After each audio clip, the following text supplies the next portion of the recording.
की कौन सा ये यार तू तू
có số nhiều khoảng là một ít hàng chứ nhiều còn lấy có số nhiều nào tu tu xóa tàn chứ nhiều còn nào mới đấy And we all do not want that. Particularly, I think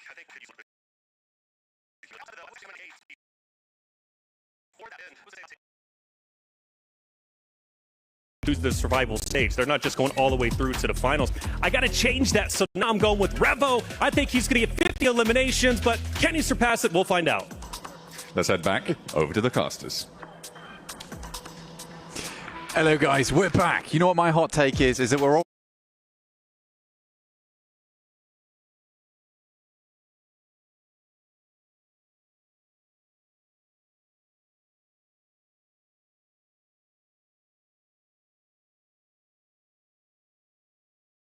really uncreative, and I agree with Reflections. We've got to stop. So cool, though. The style, the grace, the way that he fills up the place when he walks in the building, Maxman. King of the nades, Maxman. But you know what? Let's talk about another team that delivers almost at the same caliber of Maxman. Alpha 7, that was a hell of a comeback from them. It was a good show up. Yeah. I was worried. I was saying, like, game one, right, looked kind of sluggish. Everyone looked sad. Sad on camera A. Least now, kind of happy on camera, reminiscing about the misplay with the nade, but in a positive light, all blown over, all still mates. I just threw a bit too short, you know. Oh, it's fine. We won. My finger was a little bit sweaty. I'm sorry. Yeah, it's like, right. yeah. But he did clutch it, came home big with it, hit the straight slick 3-pointer. Everyone's living. Although, how's it going to go from here? Obviously for us, third game of the day, last game of the day for us, only the halfway point. You recap some of the things we're seeing, right? Again, global trends on this one. Point differential, not that crazy. Mid-portion cap, right? We still got a good half of the lobby that can get a bit of a shift on in this matchup. Power gaming, though, not looking great, Blank. I'll be real, and that's a shame. They're unshimmied right now. Yeah. It's bad. It's bad. And again, there are some teams here that are looking just as clean as the Mr. 7WG himself, but others, they're just not doing so hot. And I think that's going to be the base of this whole cast. It's going to be really nice to everyone and everyone. Yeah, it's super friendly. Yeah, we're just super chill cast. It's nice. As we head in towards our third match of the day, there was a big point that we wanted to bring up, which was on that first angle that we saw there. It was a very southern playing path. It forced a lot of teams to head over towards some of the backup drops that they had. Now, I do want to see something that's a little bit more central, you know, even a vertical playing path would be pretty happy with. I want to see a clear-cut decider of where teams going to be playing, because it is not unlikely that you have a day where all of these playing paths are really awkward towards the side of the map, or not allowing you to swing far off towards the west or the eastern side because of where they're situated over 3 matches today. And not only is that difficult for us to get a read on the players and the teams and where they're dropping, but it is really tough for the teams who are going to go home tonight and put a lot of that analytical prep that you see the caliber from Neptura, for instance. No, it's true, dude. It's true. You know, I think it's one of those, blank. We're already at this point today. We're seeing some squads that are being able to thrive with more passive gameplay, some of the heads-up reads where, again, actually a good callback, like Maturo was saying, right? Like the idea of kind of getting over the hump early, where you go in, maybe force yourself into some aggressive hot drops just to see if it gets the blood pumping. You know, obviously, that I think the term is from Moneyball, blank. It's feed the hot hand. It's one of those that makes a lot of sense in this kind of environment because, obviously, other side of the coin, you see what's happening with power. It ain't working right now. Yeah. It feels like they're cooling off. Colder than those takes about Max Man. Other side of the coin, you had DRX there that bided their time into an explosive finish. That's nice. It's going to amp you up. Sure, game 2 wasn't as great, but then what happens? Alpha 7 starts saying, let's play a bit more aggressive. Let's actually take fights. One of them was very aggressive. Extremely so. Yeah. I think that, yeah, for a lot of our teams, like just going for things at the moment, and there's little to lose here. We've already discussed it in the case that, you know, no one's going out right now. You're either going through to the main tournament or you're heading through to that survival stage where 16 teams will be taking part. So the 24 teams will be going through. Right now is the best place to be when it comes to experimentation as we head into our match number 3 of the day. It is Erangel. We're going to have one more Erangel after this one, followed by 2 Miramars over on those Dusty Dunes, and it'll be Reflections as well as John taking you through that one. But for now, let's get right into this 3rd match. And look at that play path. Yes! It's far more central, mate. This is what we were hoping for. Obviously, last time around threw us off a little bit with some of the hot drops we were expecting and some of the rotates we were seeing. So the secondary drops were called out. Things should be a little bit more cleanly cut here, and we'll see if there is overlap. In a weird way, again, it does actually kind of scare me if we do see power going for the potential play that we could expect here with the hard drop. We'll see, mate. We'll see. Heading straight back down towards Milta, but Influence Rage is going a little bit further here, so Power should be able to hold on to this one. That feels bad. Yeah. That Influence Rage is not going back to Milta Power despite just demolishing you in it, so it's kind of like a pity play that you've been sent your way. I am curious to see if Pachinki is held solely by Team Falcons this time around.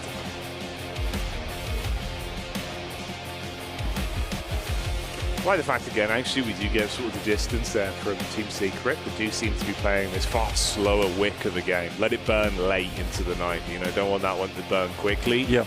Although I will say the problem was the minute they were actually thrown a bit of a broader sword, it was panic stations. That's where it went wrong. Well, there was no parries. No. There was absolutely no parries involved there at all. Even the dodge roll looks sluggish on the side of Team Secret. Heading over towards the Popker as well, and I do have something to say about the Popker is that although decent position, it's all right. You do actually see a lot of pro teams these days like moving away from the Popker as a spot. If you can get somewhere further in towards the circle and completely play towards that, you take that. Even if that means holding over towards one of the west or eastern side of Yasnaya, that's fine. But yeah, we'll see how teams play this now. It is a pretty packed map already.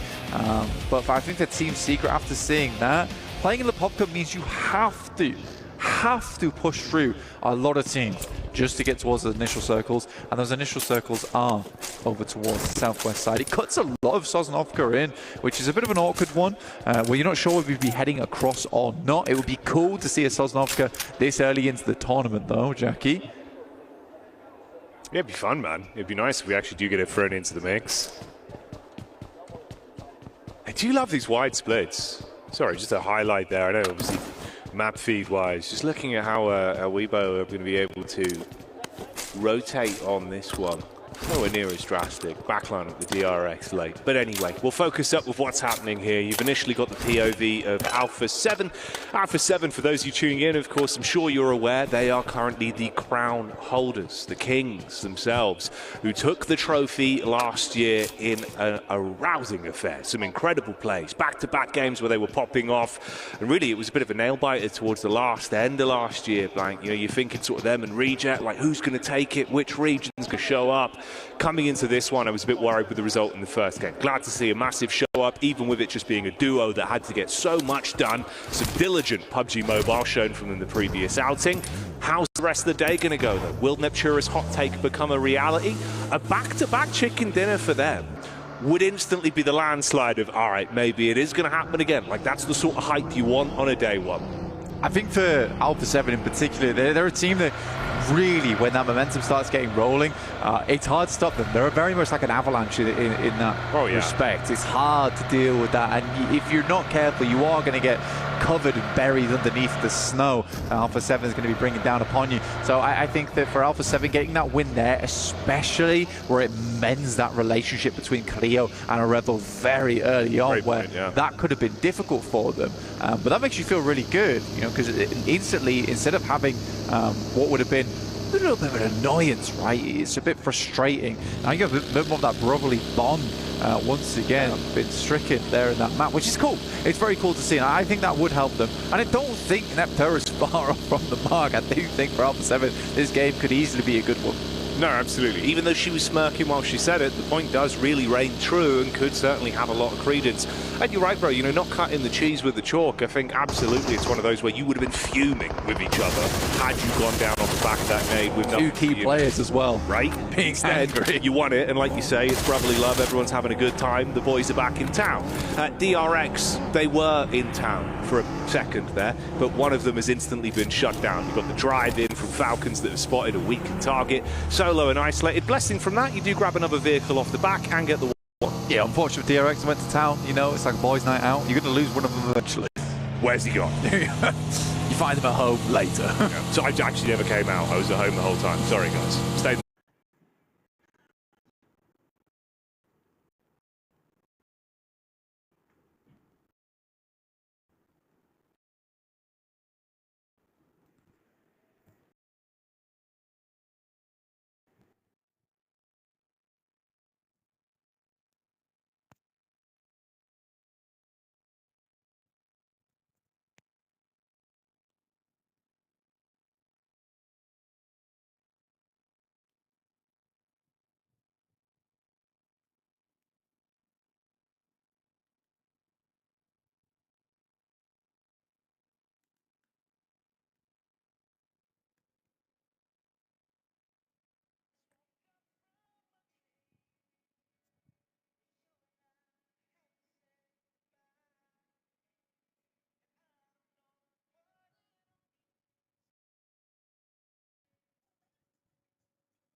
Coming in from the side. Thrive still trying to keep themselves involved in these encounters to the point where they can.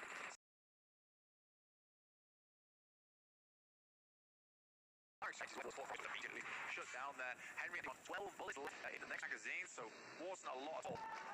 There are 3 loot crates.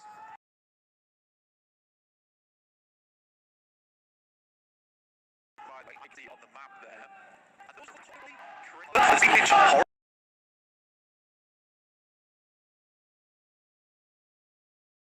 Gonna have to be very, very quick. Horror sends out though, and no one's currently taking shots. Binny and Tizzy are currently encapsulated smoke. One goes down, but it will be Aryan to go down next. And Horror efficiently gets themselves over there, but can they get their player back up again? 4 Thrives have been doing what they've been doing for so long here as well. The minute there's an opportunity set up by someone else, that's when they capitalize from it. So AX open up the fight. You see the weakness there on Horror. They come in for the sideline sweep, get some damage in.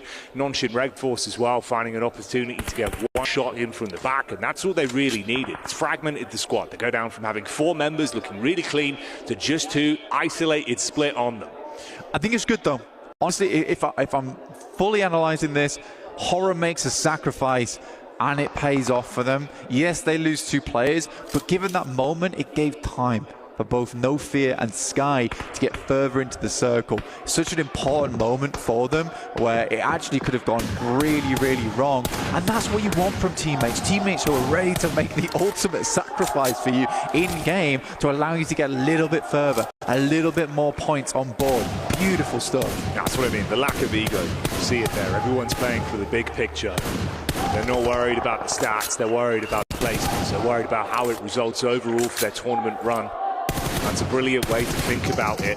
You've got the late backstab potentially from Influence Rage. I mean, that's Law, the solo member with Red Force trapped, living on borrowed time inside the hut. Near miss from the nades as well, dashing towards them. 4 Thrives have been able to play on the back foot for quite some time, wait for everyone else to come towards them. Now they do have to advance somewhat. Horror, of course, with those 2 players, like we said, still good at Influence. The quick trades are made. 1 shot back over 4 Thrives taking issues. Shin go down. Falak with the quick shot back over. That's No Fear out of action. And Law still just belly crawling further forward. I mean, look at the split here. A chance for at least a sneak into that 2nd place. He had the 1 nade and the 1 Molotov, so could have actually efficiently cleared out 4 Thrives, but 12 eliminations, now looking for the 10-point. Bobs up just as he gets res there, and that could have been absolutely treacherous for them. And now nade's getting sent over the top, and it's unbelievably placed. Coming through from 4 Thrives, taking them to a 24-point game. Massive scenes. Brilliant teamwork, never over-egging it as well. So comfortable playing their own game and always following up. If someone else went in for a fight, they were ready to clean up, ready to engage. Good rotates on it, and they're going to be happy with that one, but that is a massive gainer. It's huge. You were talking about it as well, where you were saying that a lot of our top teams were just out early, and it was really only 4 Thrives still going there. I think off the back of that game, they're up to 43 points, if I'm not mistaken, which is a really big result. And again, a lot of the top teams went out fairly early. I think they're right now looking at around about a 20-point lead at least over a fair few of our squads there. But Horror was another story during that match, looking really, really good. Egoless him. And again, it was not only that, but just really good reads as well. Yeah. You saw Binny and Tizzy, they both smoked out their compound to stop players from peeking or sending shots in. In that moment, the boys from Horror, they send across because they sense the opportunity. We're going to take this opportunity for a quick break. We'll be back real soon.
Pulsar Legionnaire available now. First outfit with special head animations and voice lines. The Pulsar Legionnaire set comes with its own super cute voice lines that can be toggled on or off.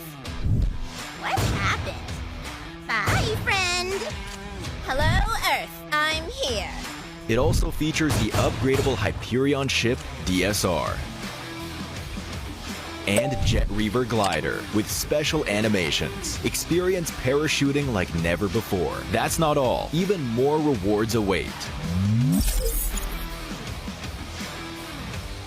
Event period, July 25th, 2025 through August 26th, 2025. What are you waiting for? Get the new Guild set now.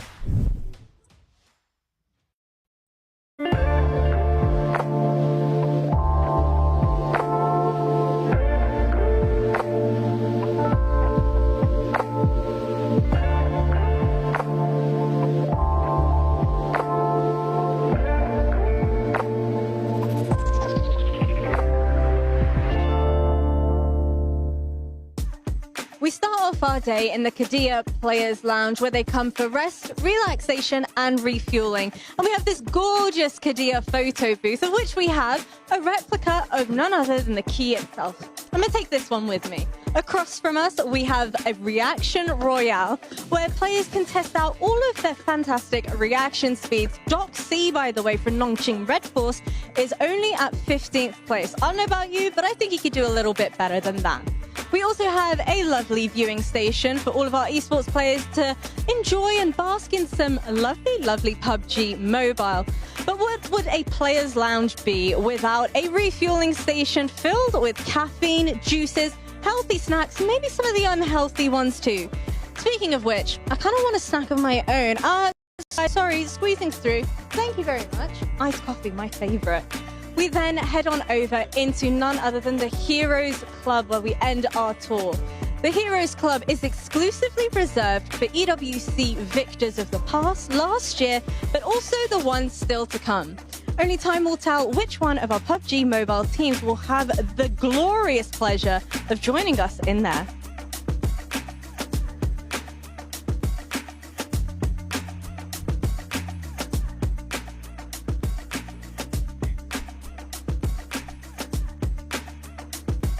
Oh, Max. Hi.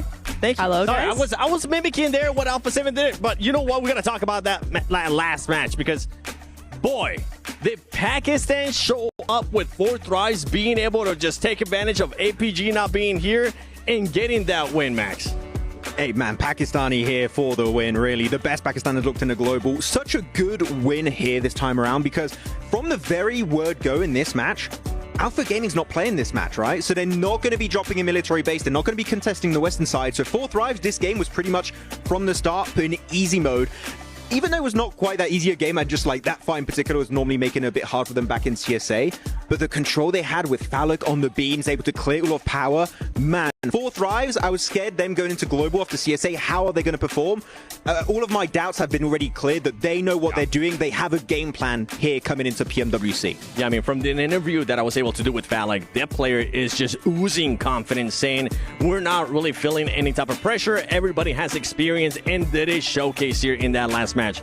24 points, 14 eliminations, being able to back it up there with the win. On top of that, you have Hora Esports, CSA pretty much just taking over Neptuna.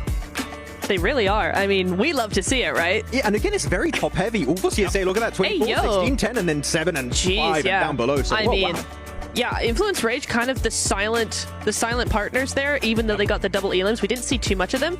But yeah, 4 thrives and Hora coming in clutch there. Some really, really strong performances. Hey, I thought Hora were going to win the whole thing. I really did. But we can get onto that later. No. Let's get into it now. Get into it now? Okay. Hora overextended.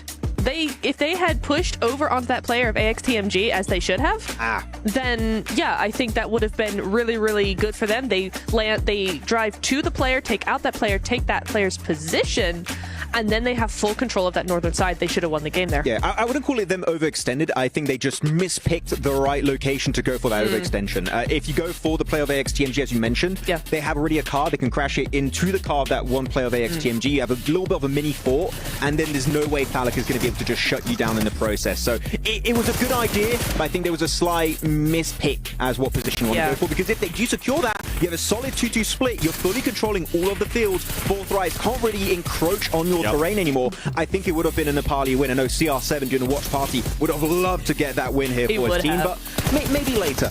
Okay, it'll happen. He's going to be happy. You know what? Match ranking, they were second, being able to clutch up a lot of points too. That's what you want to be able to do for some of these teams, because remember, there's going to be one group at the end of day 3 for group stages that's not going to be playing, so you might as well just be able to do as much as you can. Now, I want to rewind Max Thor's phase 2 of Fourth Thrives. They were doing that 2-2 split. You were mentioning them. They're taking advantage of APG not being here. Yeah, really, they're just, oh, well, we know we're not going to have to fight Alpha Gaming at the start of this match. Let's just go for this very passive 2-2 split. No one's going to really try and contest it early on. If it goes back to military, we regroup south. If it goes north, which ended up happening, we'll send it back up north, have a very easy transition, hold on to Lighthouse, hold on to the gas station, hold on to the warehouse. They almost had too big a split, but because they're so experienced around this kind of terrain, they're just like, we know what we're doing. I mean, 9 times out of 10 in CSA, what we saw from them was them holding that exact position. So they absolutely know what they're doing when it comes to that. But I actually really liked the split. I can see what you're saying. It was like almost too much, but I think the control they had, the control that they garnered from actually doing that, made sure that they had so much info, they knew exactly how to play the next few phases. Yeah, I mean, talking about the next plays they did after, I think you want to talk about their third party on Alpha 7 at XTMG, because that was a beautiful play from Fourth Rise. Yeah, it was. I thought it was playing to their strengths. If you're a team, as a team, you want to play to your strengths. Not every team knows how to do that. So for me to see that, to see them go, oh, A7, AXTMG, they're popping off. They're going at each other really heavily.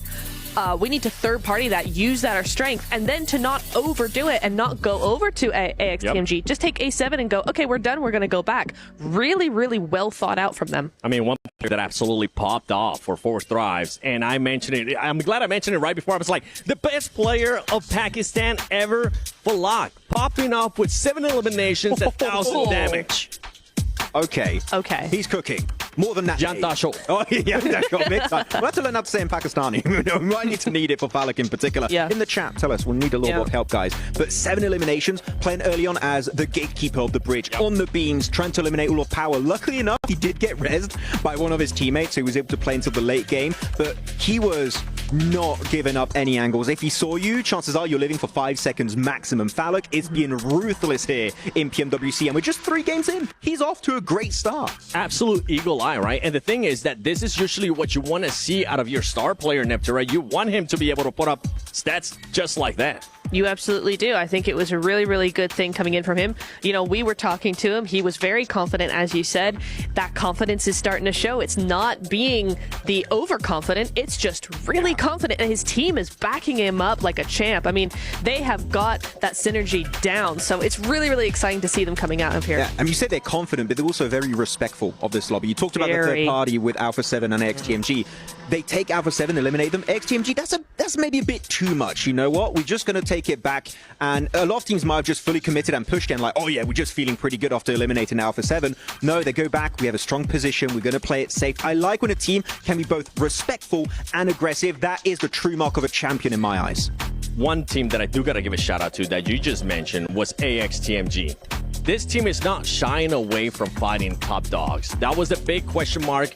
Is AXTMG, with the lack of global experience that they have, are they going to be crumbling? Is everybody just going to be stepping over them? That's not the case so far. No. They're willing to take those fights, and they're willing to take them quick too. And one thing that we saw is whenever they go into close range, it can actually go their way too. It can absolutely go their way. My big concern with them was their speed. I thought that they are actually a very slow team compared to the rest of the lobby, and that actually they've stepped up massively. They've seen that, oh, this is where our weak point is. This is where we could fall down and get overrun. They have stepped up massively in that regard. So really, really nice show from them. Yeah, you were scared about the rotates. I was a little bit more scared about their DBS game because as a region that hasn't played globally for a long time, he has the special invite team. I was like, is your DBS and S12K game on point? And I was talking to Ocean Sharma, he said, it's good, but I was like, is it good enough? Well, clearly it has been good enough for some of the fights, like in Ruins on Sanhok, for example. So that's a doubt that's kind of gone away for AXTMG. Seems like they can back it up. And I do also enjoy how they played this game. They knew they weren't going to win this match. Yes. After that encounter with Alpha 7, we're not going to win this. We're going to play it passive. Let's try and aim for top 3 with a few eliminations. That is really nice to see when a team understands we're not taking this. Let's just gather as many points as humanly possible. And that's the player, right? Just gather as many points as you can. But let's take a look at the overall as we're halfway what a through lead. day one. Whoa. 4 Thrives, 43 points. Hora Esports, 25. Sports Thrives, chill. I'm cleaning my glasses just to make sure I'm reading that right. And it is. That is a healthy lead for 4 Thrives. It's what you want to see in the group stage, right? When you know you have a day off at some point over the next 2 days, right? It's either tomorrow or the last day. You want to get as many points as possible today. Yeah, I mean, I'm looking at DRX in particular. If we're going to go on a negative quickly on the first day, they got 10 placement points. They have 1 chicken dinner. Quick math, that means 0.0 points back-to-back on their angle. This is the map you have the most every day, DRX, okay? You are the Korean team. You have the Korean champions here, normally of D plus Kia. You're replacing them at PMWC, kinda. We need to see more, and unfortunately, outside of Sanhok, nothing's been happening as you go to the second stage here. Quite a few SEA teams in E-Arena in particular. When we're talking about teams that we need to see more out of, one that just pops into my head right away is Weibo Gaming. The hype that this team had, I was on that hype train too. Right now, they're just not being able to put up any points in Neptune. I think it's just kind of odd, but I do wonder if maybe, I mean, day number 1 is all about kind of adapting, so maybe we're going to see some better rotations, but also they've just not really been in play at all. Sook didn't find a bow yet. That's why. Oh, that's right. You'll find that's true. it. Yeah. Okay, all right. Well, you know what? I can't wait. Let's send that over to Barton because I want to see what's going to be happening here in Erangel in the next match. Welcome back to the Qiddiya Arena, where we are halfway through our first day of the group stage. But don't worry if you're only just joining us, because I'm here to break down everything if you might have missed it. Game 1, we had Sanhok, and we opened up with a bang because AXTMG hot dropped right next to Nongshim Red Force. AXTMG came out on top in that fight, but ultimately at the end of the map, it was indeed DRX that went up against Team Falcons in a 4v3. DRX came out on top in that fight and managed to secure the first chicken dinner of the competition and 19 points. Next up, we had Erangel. Erangel kicked off from the start. Team Secret were looking strong, holding the east side of the circle and ultimately not letting anyone come in behind them. However, it was Alpha 7 who had one thing on their mind, and that was survival, with the duo of Carrillo and Revos reviving each other constantly throughout that entire map and ultimately defeating Team Secret in the final fight and securing 20 points for them. Map number 3 started off a bit slower, a bit cleaner, because it was indeed a lot of people switching up their drops, as I am lowered down in the stage. And 4 Thrives have to have an honorable mention for having such an impressive day, taking out Alpha 7 as well and managing to secure their first chicken dinner with 14 eliminations. What a first day we are through so far, but we're only halfway, 3 more maps to go. So let's hear some energy in the arena, because we're going to go into our next map very soon. There it is. We are halfway through. That's the important talking points. Halfway through today's maps, number 4 of 6. We hop back into Erangel, as Neptura said at the beginning of the show. That should be the bread and butter for multiple teams. However, it hasn't been. But we do have some top dogs at the top. Alpha 7 being one of them, looking to make it straight into the finals. 4 Thrives, though. John, going all the way, it seems. We talked about a point threshold. You're thinking it's around 80. 4 Thrives have already reached that. They have certainly outperformed on today's games, right? 2 matches in, they are over 40 points there. That is half of the way to that metric, right? If you're looking at previous tournaments that have been played with a 12-map set, it is around the 80-point mark that you will see for 8th place on 24 teams. They've done half of the work that they need to do over these next few matches. It means that over the next 9 matches, they're looking, over the next 9 matches, they are going to need to look to put 40 more points on to feel nice and safe. that is a pretty low average. I would say so. You know, we see some big games, but we were talking about it. Consistency is key, not only here, but also in life. Let me not get too deep already. It's my first global event here, but I will say 6 points or so you're saying I think is where you want to be. But granted, that's, of course, not counting the first 3 games. We've got some teams towards the bottom. Now, we'll talk about them over time. Power's been struggling, right? Nongshim Red Force have also been eliminated quite early throughout multiple games, and they're not the only ones, but I do want to say the race for top 8 to make it in the finals is still very, very close. We've got to keep our eye on from Team Secret and above, and of course the home favorite team Falcons in 9th looking to make their way up. Yeah, absolutely. It is still very much all to play for at this stage. Because of Fourth Thrives taking so many points from the lobby, that increases the volatility of the rest of the tables. It means that they're going to be closer to one another. It means that position jumps are going to be easier, or rather more difficult to fend off for the teams who have already got those top 8 spots. And it's going to be really exciting to see how that unfolds. I think that the most interesting team I saw on that table there towards the bottom was Regnum Kaya. This is disappointing for the reigning PMGO champs coming into this one.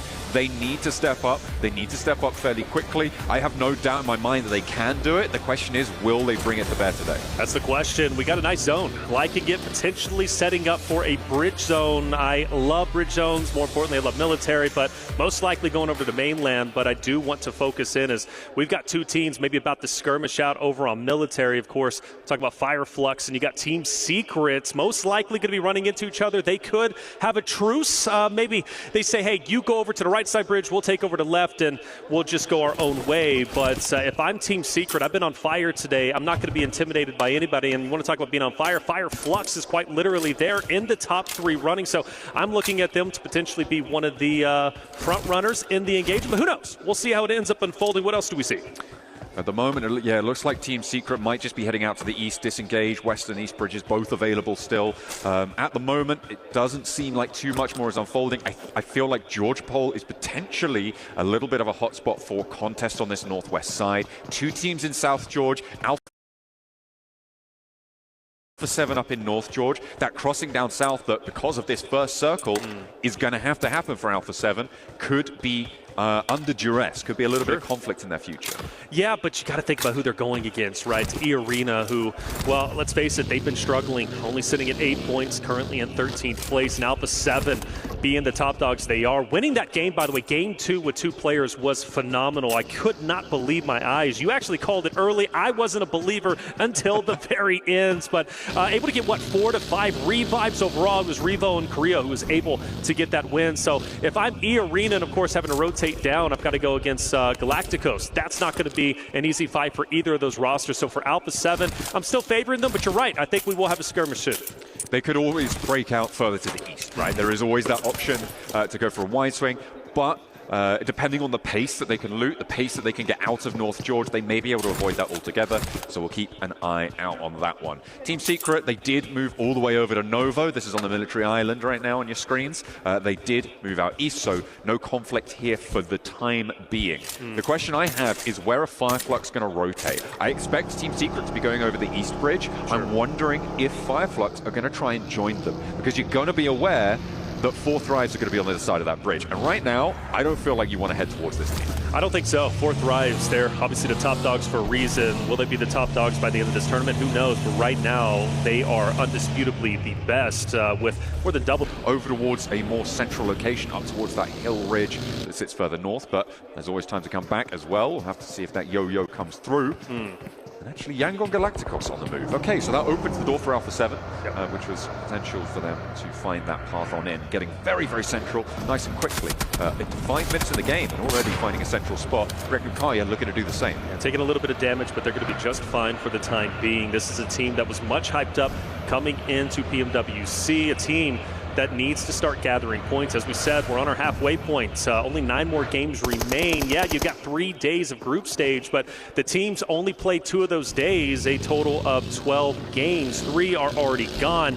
With the point race being as close as it currently is, I know they're in 12th place, I should say, but they can easily jump right up with how close it is all the way up to top 8. And, well, DRX on your screen, a team that ended up starting off the day hot with the winner chicken dinner. They're currently in 6th place. It's going to be nice and quiet for the time being.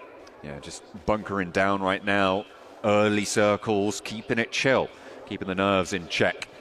Something that I would love to see is like heart rate monitors coming. Yes, we need players. that. That would be really sick. Although to be fair, 64 heart rate monitors, that sounds like a nightmare. Absolutely. To be honest. But either way, I mean, it'd be so interesting to see how these players are affected by it. Obviously, early game, you're expecting some low tempos, but you can imagine it goes through the roof in those final moments. Oh yeah. Unless you're Revo and Carrillo sure. in the final moments, just super chilling. You know, Alpha 7 is one of those teams that are just always so relaxed, it seems, and you got to appreciate that. I think that owes to their success. Falcons getting active, which good on them, the home team. I know the crowd's been going crazy for Team Falcons, as you would expect. A lot of the crowd set up actually right behind the Falcons roster, so they're hearing the loud roars every single time they pop off. For Team Falcons, they were center zone. Of course, they've got a lot of teams around them, but I do believe where they're currently at is, again, they're going to be chilling. Not a lot of teams want to fight at the moment. They'll do it if they have to, but for now, it's all about positioning into Stage 2. Absolutely. For the Falcons, they came into this tournament obviously as the winner of their region, coming in from Europe and qualifying through there. They won via a smash ruling. So if you want to take a look at that, make sure you go and check it out. But not yet, because we've still got more game to play. Unfortunately, it felt like some of the time, especially during the earlier stages of that tournament, they weren't quite as cohesive as they need to be to take on the global levels. They moved into the finals, and it felt like they had pieced it together, right? At the moment, they've got Redox, Koa, Narvalo, Ralph playing on the roster. It felt like sometimes there was a little bit of disarray in and amongst the roster, but right towards the end, they did show up. I was worried coming into this tournament that those early stages would come back and that performance would recur. For now, it seems like they're holding their nerve. There have been one or two missteps today in some pretty crucial moments, but I think for now, I'm pretty happy with where they're sat, up in 9th place, 18 points. They've got this first point on board as well. Yeah, it's day one, right? Since only 3 games in, we talk about teams struggling, but you know, right now it's time to get your feet underneath you, get used to the LAN environment. There are several players out there, this is their first LAN, and it hits differently, right? When you're playing at home, you're nice and comfortable, there's no pressure virtually, you're feeling okay. When you come to the LAN experience, you got crowds yelling at you, maybe booing you, maybe cheering you. You got a mix of emotions. For Team Falcons, I think they're doing just fine, and you talked about their progression. Well, we need to see progression from so many different rosters, and honestly, for me, Alpha 7, I wasn't happy with their America's performance, I really wasn't, but I think that narrative's out the window. I'm feeling good. We shift now to mainland, and now we get to see Fourth Rise. They're going to gatekeep, of course, one of the rosters going across. Fireflux are already trying to make their way through, but this eastern side is really heating up around Potato Hill. You've got Aura trying to make their way on through, Power leading the charge from that side of the map. Influence Rage going for a wide sweep out towards the north. The question is, where are they going to cut in? Are they going to go all the way out? Maybe challenge Alpha 7. There's potential there, depending on how far they go. They know they'll be on a home ground fight, right? Influence Rage versus Alpha 7. These two rosters will be familiar with one another. Yeah. They could have a little bit of an edge in this fight potentially, or the same could be true on the other side. Influence Rage on your screen. Been happy with this roster through America's second place. They played so very, very well. In fact, even outdoing that of Alpha 7 during the PMSL Americas season. Well done for them. They've not done too bad. I know they're in 10th place, but again, that point gap, that point spread is just so incredibly close. But we're talking 4 points from going from 10th up to top 5, right? So for Influence Rage, happy they're going to be on the dead side of the zone in the north. I'm very curious how that's going to end up paying off for them. I want to see them make a deep run. I feel like Influence Rage is a roster. They've been around. We've talked about them on the global stages before, but this is the year I think they're truly going to show what they're made of.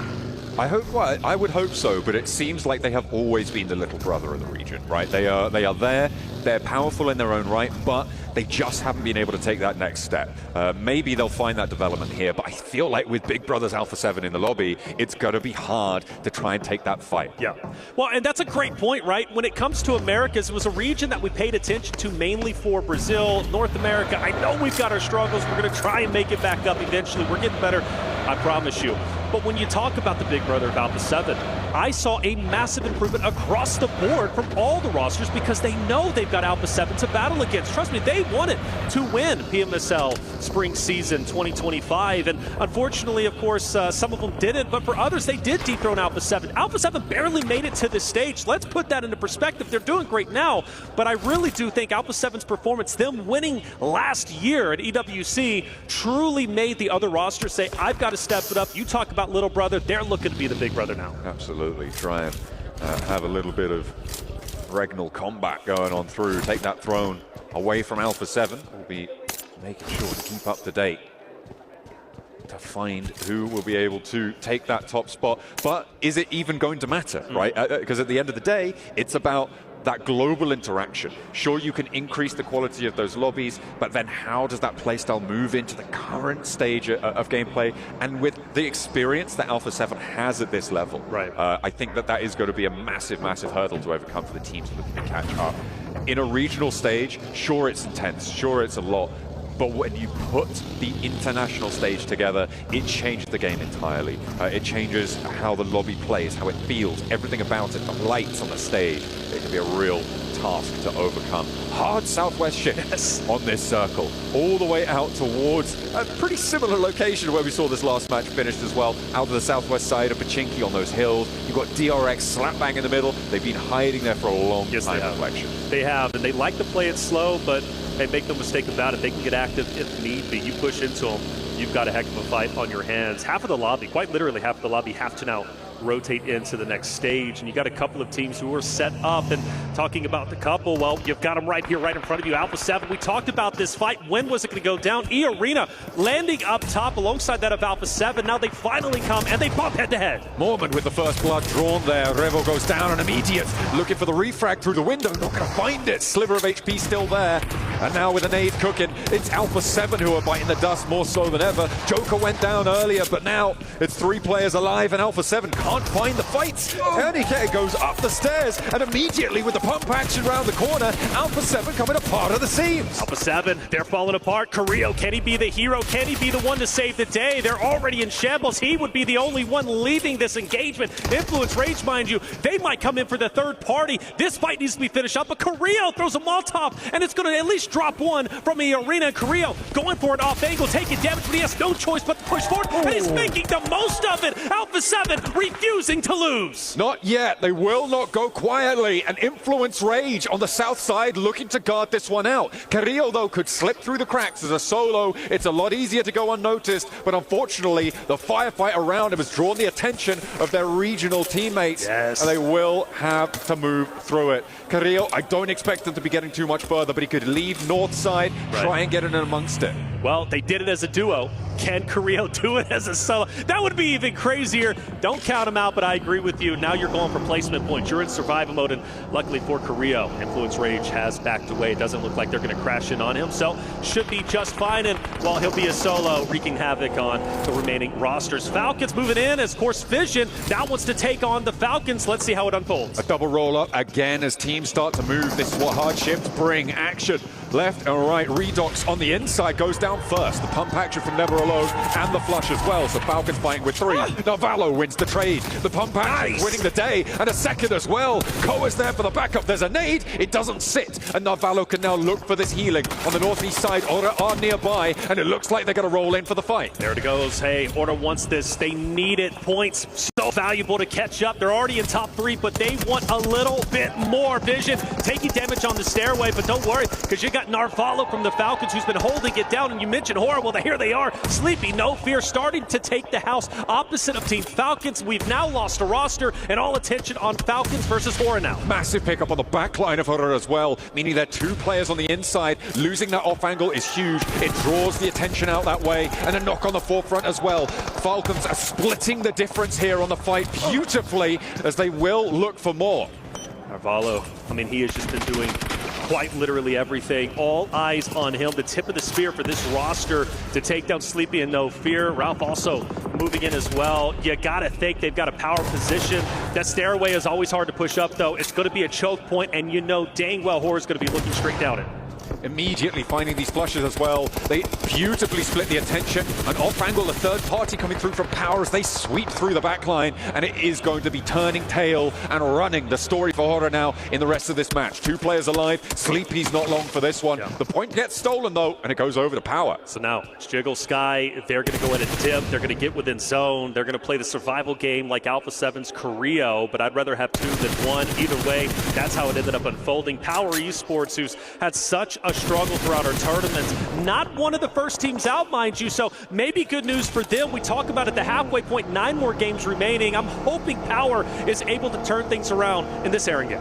We didn't really talk about it too much with all the fighting going on, but the circle shift was another hard southwest side shift, which means that Falcons had to move fast and early. Unfortunately, they weren't in the best of shapes to do it, as Horror do finally bite the dust.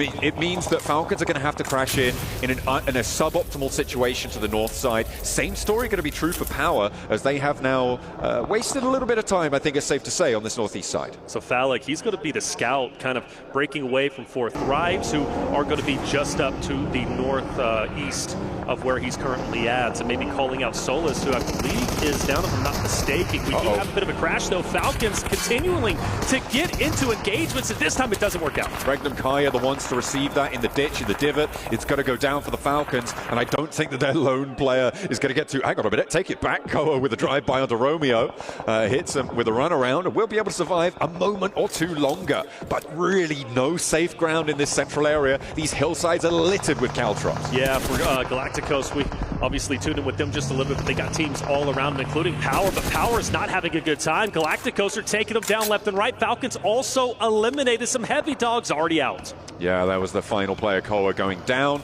He was not able to find any respite in the middle. And now, with 4 teams or so looking to try and hold it out, seems like Regnum Kaya want to extend their influence. A nade over towards Easy connects, and that is going to be a beautiful opener. 2 players now standing for Power, as there's teams behind them also looking to put pressure on.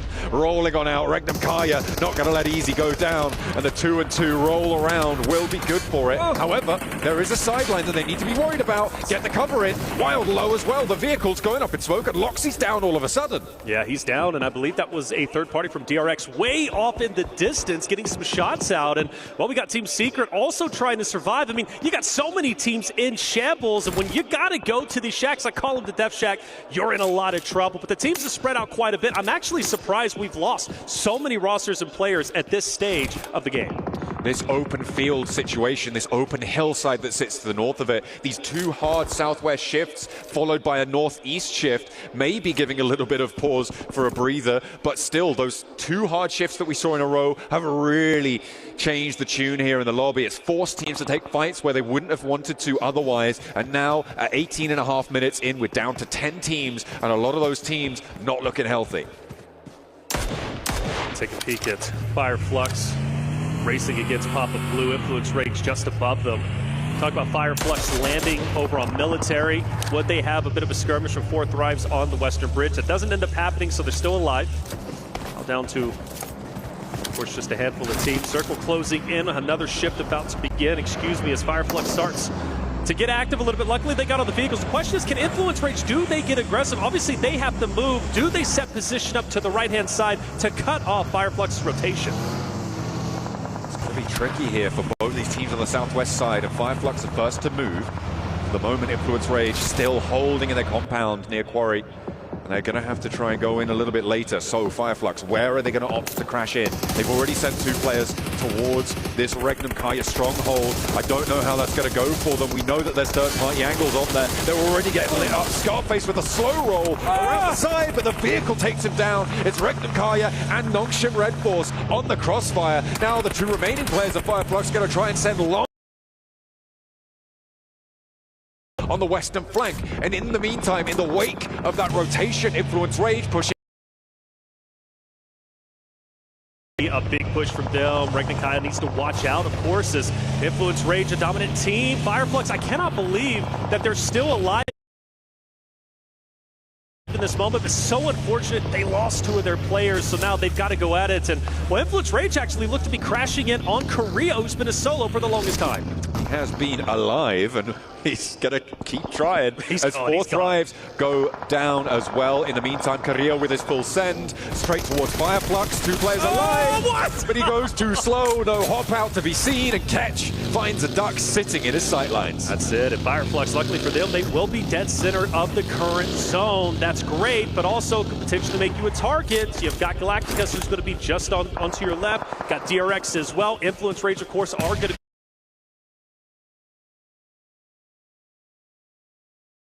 be moving in. We'll be keeping our eye out for Fireflux, and of course, at the moment. And also Team Power, man, I got to say, for Team Power's perspective, just still struggling. I thought for a good moment they were going to have a great game based on the positioning on the north, but just got too rough for them. They weren't quite able to convert here. Fireflux do finally go down. The last 2 of Regnum Kaya sidle on in, but Silas needs a little hand here from Wild, as they only have 2 players to go. Yangon Galacticos on the northwest edge also can put pressure onto this location, but they're being a little bit slow with it. They're more concerned about Influence Rage on the west side, who have been, again, very slow, very tepid in their rotational pace here on the west edge. As things start to slow down just a little bit, shots are ringing out, but nobody really at risk of going down except for Lil Boy. I'd say Galacticos trying to take him down. They will do so. The rest of the Influence Rage roster, I guess, a little bit separated. Lil Boy maybe being a scout, can't get away. And that's so unfortunate because they had such a strong position on this side of the map, and now they've got to recover and make a decision. Do we go for revenge, or do we just continue to play the dead zone, get in there, and maybe watch our backs? Because, of course, you know, Red Force, they're going to be moving in just behind them potentially, but I think that's an oversight, leaving Lil Boy out by his own. But they're going in, they're crashing. They may have expected Yangon Galacticos to go further forwards, in which case the Lil Boy would have been in prime location to take those backstab shots when Influence Rage need to move up north. They overinvest potentially on that angle, and Yangon Galacticos have excellent wherewithal to be able to read that and take down that player at the back. Very, very cautious, but it works out well for them. And now they can be the ones to put the pressure on Influence Rage as they take a fight on 2 fronts. You could see on the minimap this vice grip that now sits around this Influence Rage position. So they got to make a decision. Push forward, push back. Staying where you're currently at could be a death trap. And they look like they were going to push in onto Nogsham Red Force, but they don't make the full commitments. And in the meantime, yeah, you see them still taking their time. The more time you take, the more of an opportunity for a third party. The nade, luckily, just a bit short. Law's going to be okay. And with them hopping in cars, are they disengaging?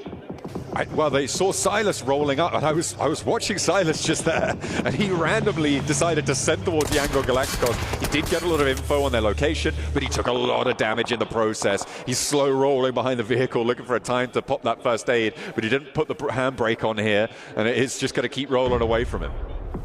Oh, the nade. So close. Silas down, unfortunately. Tough break for him. We focus now on DRX. Reginald just up ahead. DRX has had such a great day. This fight should be no different, you would have to assume anyways. For Reginald, Kara, they got to obviously make a bit of an impact here. For Influence Rage, by the way, standing strong, taking down the team opposite of them, of course, Nogsham Red Force. That's going to be a great opportunity now to gain a couple more points, move up. Granted, only 2 players, but still, with that gap being the top 8, so close to them already breaking into top 8, I think this game could be very valuable. Absolutely, they do have 2 players alive, losing Diego in that fight. Of a breath of life potentially into this Influence Rage position. Ooh, Weibo though, find the pick off onto Lorazin, and on the back lines that's going to leave Influence Rage on just 1 player remaining now, and that is going to make things real tough for them. DRX, again, been fairly quiet throughout this. They're up to 3 elims, but they have all 4 players alive. They're playing on this long side of the hill. They're going to start to be able to move up. It's Yangon Galacticos, DRX, these 2 opposing positions, and Weibo on the southeast side as well. Already on 6 elims, by the way, having a brilliant game so far, who have a more central position here. The rest is dribs and drabs, ragtag bunch of solos. Solos galore. That was from the early violence that we witnessed pretty early. I think, stage 1, stage 2, quite honestly. Law, though, very interested in what he's going to be able to do, only because as a solo, he can truly devastate potentially the positioning of not only the last player from Team Secret, but also Weibo, depending if he's able to penetrate that off angle. So he could be a thorn in their side, depending, but of course, All eyes on DRX and Weibo. And Weibo needs a good game here. This would be tremendous for them. They've been towards the bottom. They were much hyped up. In fact, I believe even in the power rankings, Weibo breaking into the top 3 for our analysts. So for them, this game could be exactly what the doctor ordered in order to rise up the ranks. You would hope so. For a while now, the teams from the PL have been a little bit out of the spotlight, looking for a little bit of a resurgence here. We've got Thundertalk to look forward to, but for now, it is just Weibo flying that PEL flag. Yango Galacticos now moving on in towards Wild, but he spots him and immediately step up, spray down. You can't give him that broadside. Romeo feels the brunt of it. And Wild looks for another as well. Two players rolling up. The spray down potential, but Wild will fall, and that will be Regnum Kaya out. That's unfortunate. That fight was setting up for quite some time for Yango Galacticos. Good on them. They stay up. They stay alive. Still 3 strong, mind you. So a chance to take this game is in, but now DRX also getting active. Weibo onto Yango Galacticos up ahead. If I'm DRX, I'm now crashing in onto Galacticos, taking them down, because really once they do that, they control the entirety of the northern portion of the next stage. The difficulty is what sort of angles do you expose to the south side here. There's this big saddle that Yango Galacticos sit in. You can see DRX a little bit hesitant to go for the full send here. They're moving out to the west side as DRX do manage to keep that fight penned on in. Yango Galacticos fall. They don't need to full flush. They have control of the north side entirely here. And now they can move back out to this eastern side and start to put pressure down south. All right, so Team Secret, 1 alive. Meanwhile, you got a good old-fashioned 4v4. Weibo versus DRX. The overhead view showing you what's at stake. You got a little bit of elevation. DRX is going to be on the high ground. Meanwhile, the snakes in the grass of Weibo slowly inching their way up. The question is, once they apex that hill, is Weibo going to mow them down? It's all on the smokes here in these final moments as Team Secret losing their final player. Well, hang on a minute. Take it back. Sorry, hang on a minute. Oh no, a little bit of miscomms on the spray down. Finally, orders there. The Souk can't quite connect. But now it is a full 4 versus 4. DRX, who have moved back out to this north side, have it fully under control. There's still an off angle played for her on that southeast side of Weibo Gaming. You can see that movement now coming up the hill towards that shack. And DRX looking to extend their influence here for South Korea. Forder. You can't. I was going to say if you can get an off angle extend to the left, but it's a bit too tricky. A lot of utility was used for the left-hand side. So honestly, in this position, I think I have to favor DRX. With good smoke play, right? So it depends how you're able to target it. It also depends how much utility you've got left in these final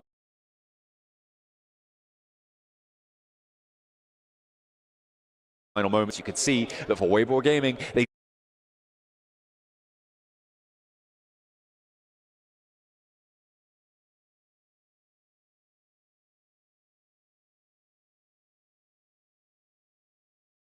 ready, but certainly on 33Z, there's no smokes, only 1 nade here.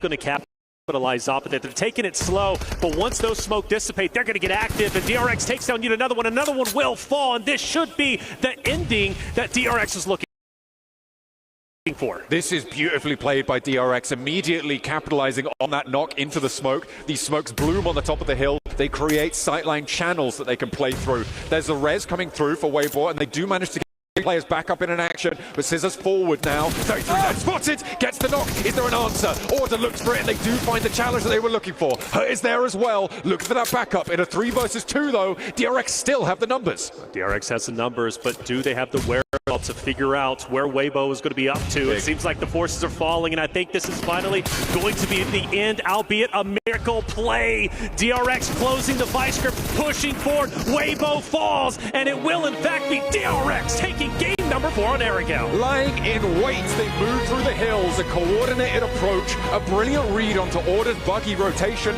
looking for vision, and they will be able to find that knock, open up the bidding on that final engagement. Not enough utility from Weibo to be able to survive that final fight. They've got plenty of points though on the match, and they will be nearly level with DRX to find that one. 16 points for Weibo, and DRX up on 18, so a fairly minimal Elin chicken dinner. Hey, whether it's minimal or not,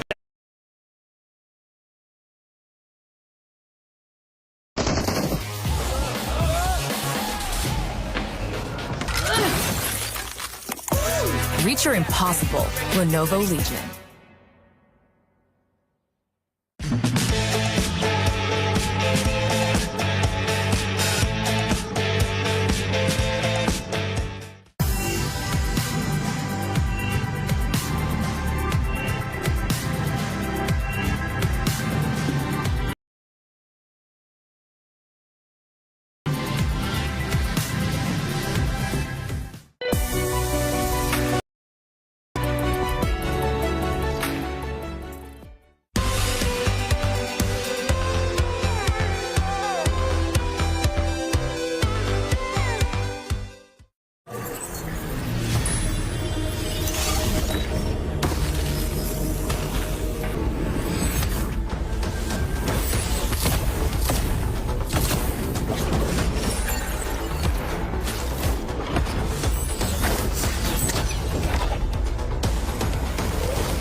The highly anticipated addition to the Mummy series outfits is here. Paired with the new Ice Tube glider, the Polar Spectrophage set is just what you need to freeze your enemies. Or send them ablaze with the Inferno Feed set's new upgradable Chained Inferno Uzi. All the Mummy outfits are back. Get them all. Join now and collect the whole series to turn all eyes on the battleground. Event period, July 10th, 2025 through September 2nd, 2025.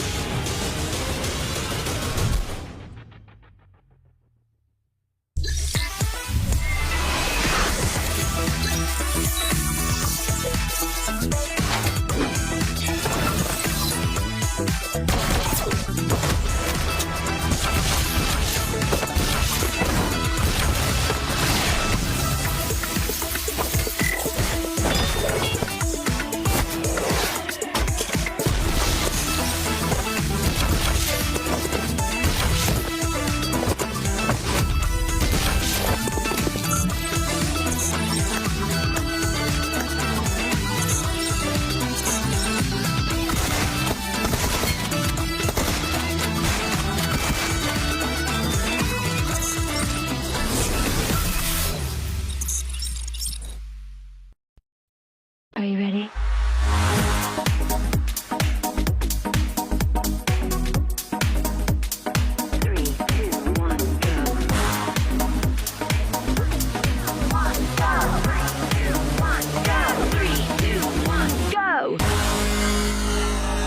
Smashed it. One thing is for certain, there is an abundance of fans here in the arena. Influence Rage, talk to me. How's the performance from the team been so far? I think we can do better. Yeah, we can do better. Well, you're currently sat in the area of the crowd where all of the Team Falcons fans are. Is it a little bit scary for you?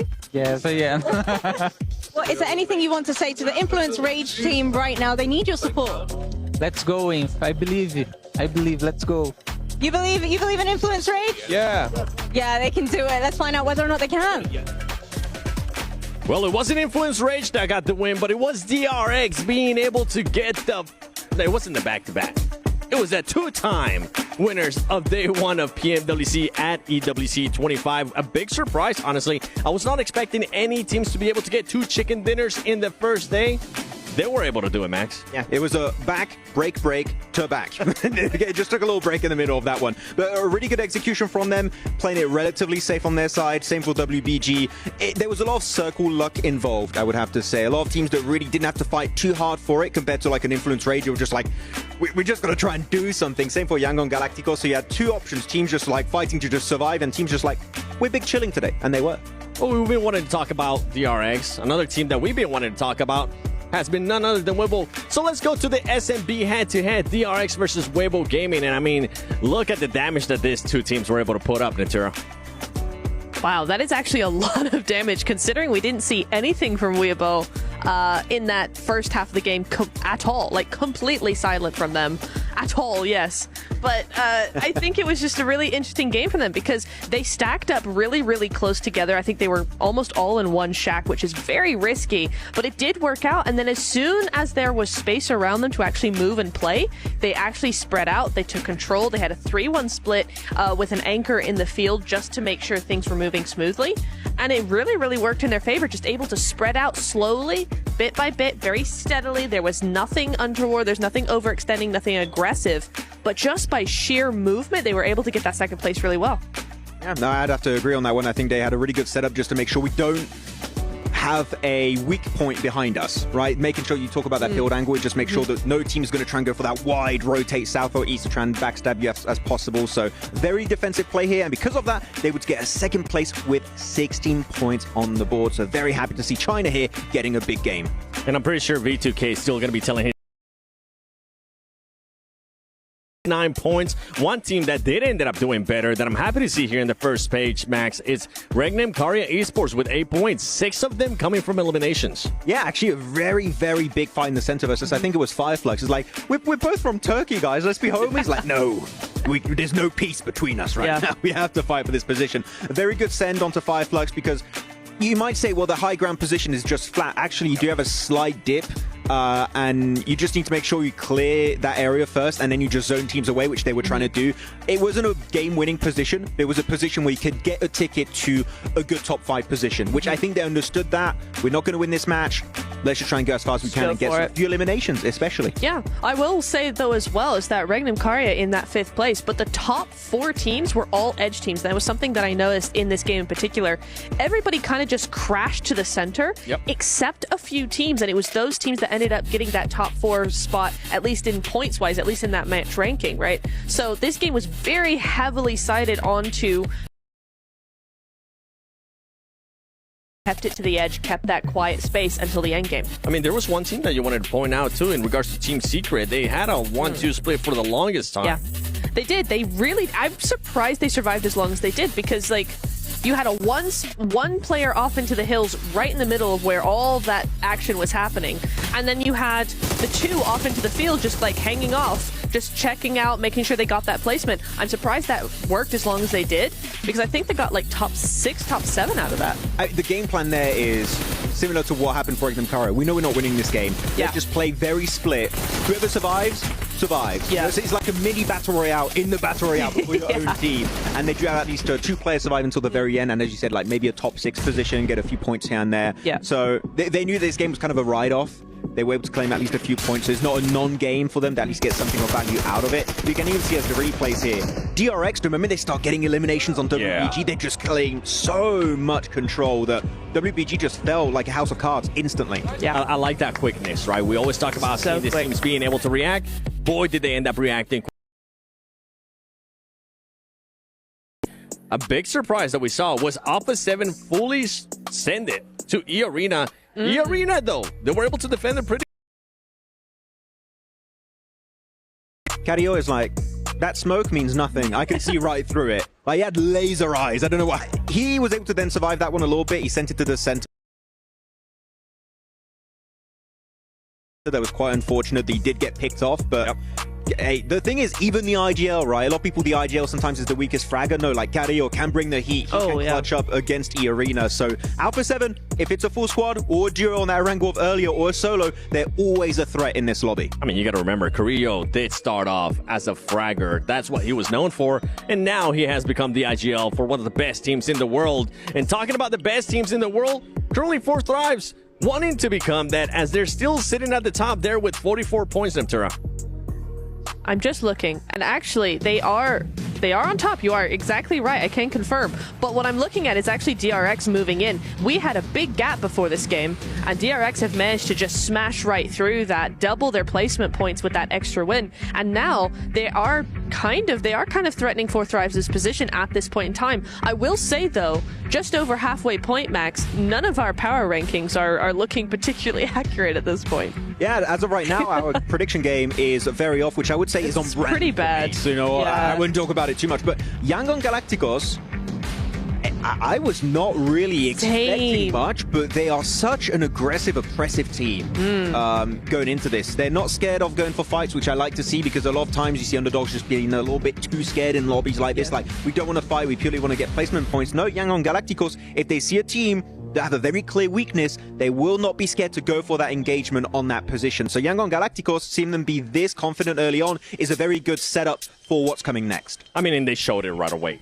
They showed it from the start. Yeah. One thing, though, for everybody currently watching at home, from July 25th to the 27th and August 1st to the 3rd, log in to summon airdrops and collect 2025 airdrop vouchers to enter prize draws for official merchandise, smartphones, BB partner rewards, permanent in-game items, and more. Every participant is guaranteed to win. Additionally, from July 25th to the 31st, vote for your favorite airdrop partner for a chance to receive a special gift from them. I'm going to be doing it. Max is going to be doing it. Neptura is going to be doing it. Don't miss this year's airdrop carnival and unbox your surprise, because we're all going to be doing it, and I can't wait to see what surprises we're going to be unboxing, especially when we go to Miramar. And I kind of want you to go with Dr. Suleiman Al-Habib.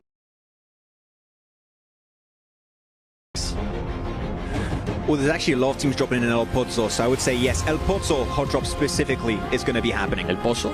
Okay. All right. Neptura? Yes. To answer your question? Okay. Right Yes. on. Yes. What a hot take. Wow. Yes. My other hot take was that Miramar is hot. Spicy. It's going to be spicy. Should we just ban her from the I think we should just... I'm going to ban myself at this point. Yeah, they're not good. No. Now, at one point, going back to that last match, though, I think you mentioned something in regards to Fourth Thrives, Neptura. Is there anything you wanted to mention about them? Because it was a lackluster match considering that big gap that they had. I think they were just too hesitant in that last game. They didn't know where to go. Honestly, they didn't have many options left to them. Maybe with Miramar being a bigger space, they'll be able to actually have those more options in a tricky zone, but we need to see a little bit more proactiveness from them. They did have a surprise, though, Max. Fireflux came in from military base, and I think that they were not expecting that.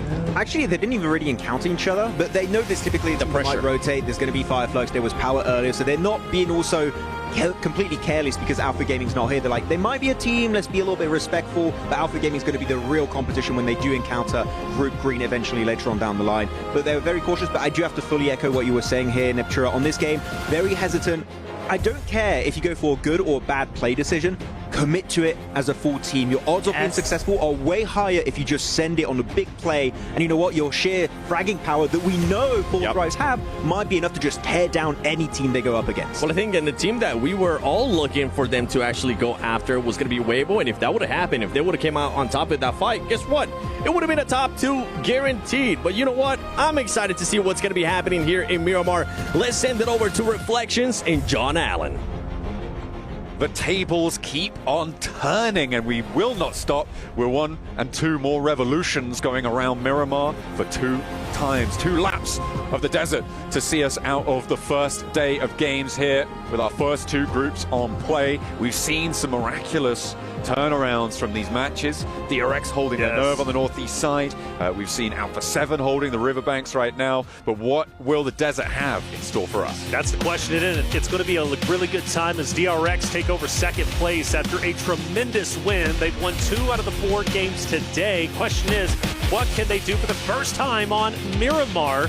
A map where teams start to wake up, more specifically from the Americas region. Influence Rage do very, very well on Miramar. Alpha 7 as well. I've seen them drop 20-plus elimination games on Miramar. That would be insanity if they do it here. But top 8 is what they're shooting for currently. Top 6, still very healthy. But you want to finish off day strong. You want to finish off, in top 8. Doing so will then set you up very nicely going into your next group stage matches. We've got a pretty standard playing path, which means we shouldn't see too many crazy drops. Yeah, we are going to be fairly fair on the start of this Miramar here in terms of achieving that top 8 towards the end of this tournament, right? Well, the first league stage, rather, of this tournament.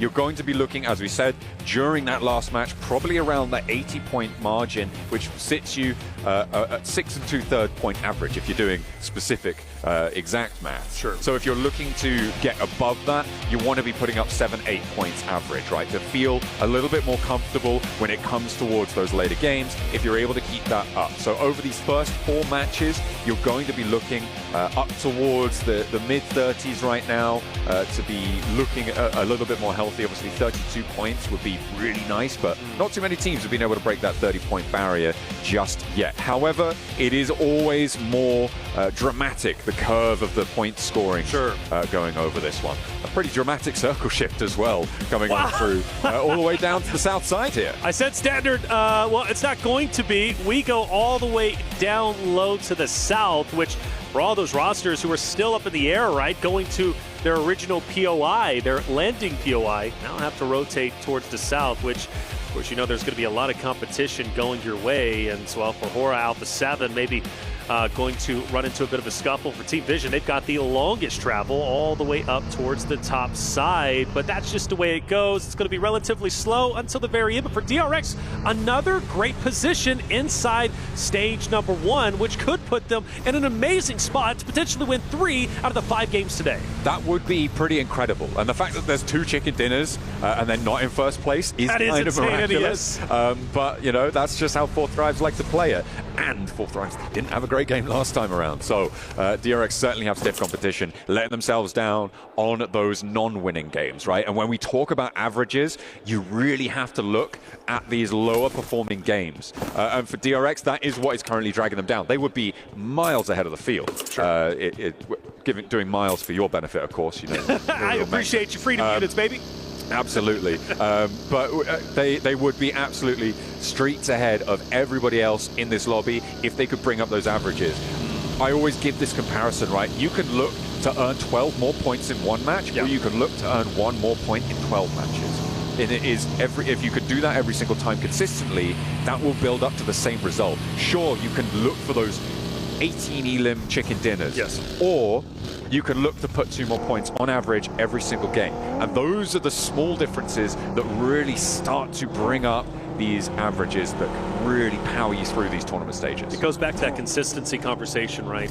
You can have a great flash in the pan game, but if you only have 1 out of the 12 games you're playing in group stage, that's incredible. Yeah, you'll be up 40+ points, and well, then it starts to dwindle away, and by the time you reach the final game of your group play, now you're in trouble. You've got to go for another Hail Mary attempt, and well, it might not work out, and typically it doesn't, so you'd rather average a better position than, of course, have just a good flash in the pan play. By the way, thank you once again for doing the miles. We were talking kilometers the other day, and I'm trying to think to myself, what's the conversion rate from kilometers to miles to teaspoons? I couldn't tell you because I don't even know the difference between a rock and a ficus, man. I get so lost in the conversation. It's about 17 milliliters, somewhere around there. DRX, though, they might have had a central position, but Yangon Galacticos getting aggressive, like Max was saying on the desk, trying to take that from them and immediately taking down one of the South Korean players there, losing and going down to 3. Smiles on the chase as well. He wants more. He wants more, and he might get it. Shots potentially connecting a bit shaky. It's far out there. I don't blame him, but he at least says, hey,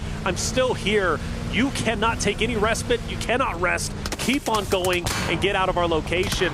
But the question is, who else is going to be around him? Because this is a pretty tightly contested area. You got YG, you got Reginald. You also have, of course, Weibo, who's going to be just up ahead. Now they're honestly going straight into Falcons, who are going to be just below them, who might be rolling up into them. Could potentially be, but we'll have to wait and see. They're still a couple hundred meters out. That backstop for DRX is looking to be maybe contested, you're right, but it seems like they've fallen short. Up in towards Chumasera, which is where Weibo and Regnum Kaya currently sit, they are less likely to be pushing further south, right? They're less likely to be moving up into these hills right now. It's a difficult ascent when you know there's teams already in there. It will be difficult if it goes further south, but I imagine they're going to look potentially to split around the sides. Currently just looking to hold a little bit more pressure there. They'll have the high ground in Chumasera, hopefully under control, fingers crossed. But for now, they're just trying to keep the teams moving in from that north side out and force them into these coastal rotations. Falcons in a great spot. Looking pretty good. They need a decent game. Feel like they've kind of fallen a little bit behind, but still relatively healthy within the top 9. As we look at their position, the question was, would they be able to see DRX? And they can, way off in the distance, but for the meantime, there's no reason to get antsy. For the teams who are down here towards the island, like, they're chilling. There's no reason for them to engage. There's no reason for them to get too crazy, unless you're trying to, of course, overtake one of the hillsides. For DRX even, despite an early loss, losing a teammate, I would still say they're relatively healthy, right? They've got 3 members up. They're still relatively center zone.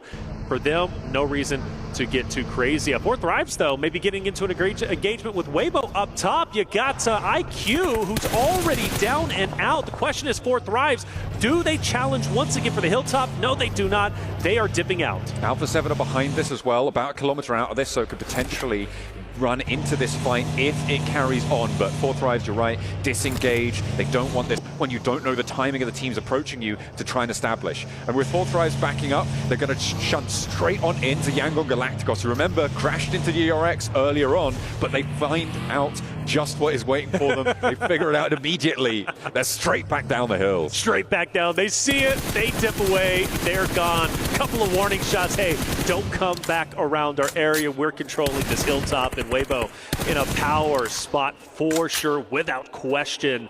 Still very tightly contested. Alpha 7 now starting to get a little bit active coming into where Weibo's at. Of course, a lot of distance still separating them, 100 meters, as I just learned from you just a couple seconds ago. But yeah, for the rest of the rosters moving in, you know, it's still going to get even tightly contested up in the northern side, especially if we have a shift up there. Things could get wild for all the southern teams. It certainly could. It is going to be the South Chumasera Hills, still the focal point. I'm waiting for this second circle to pop before we go a little bit crazy here, because we do have that potential Partona finish. That Minas del Sur area could potentially be on the cards. It's a little bit unlikely. In fact, I would say bordering on impossible, but it could be the case, right? The second circle shift can be pretty titchy when it comes to the cutout on the area. So we'll see where we end up. We've still got about 20 seconds or so before that one comes on through. And we'll have to see where that drops. Could go over to Los Leones as well, or center up on Chumacero to the north.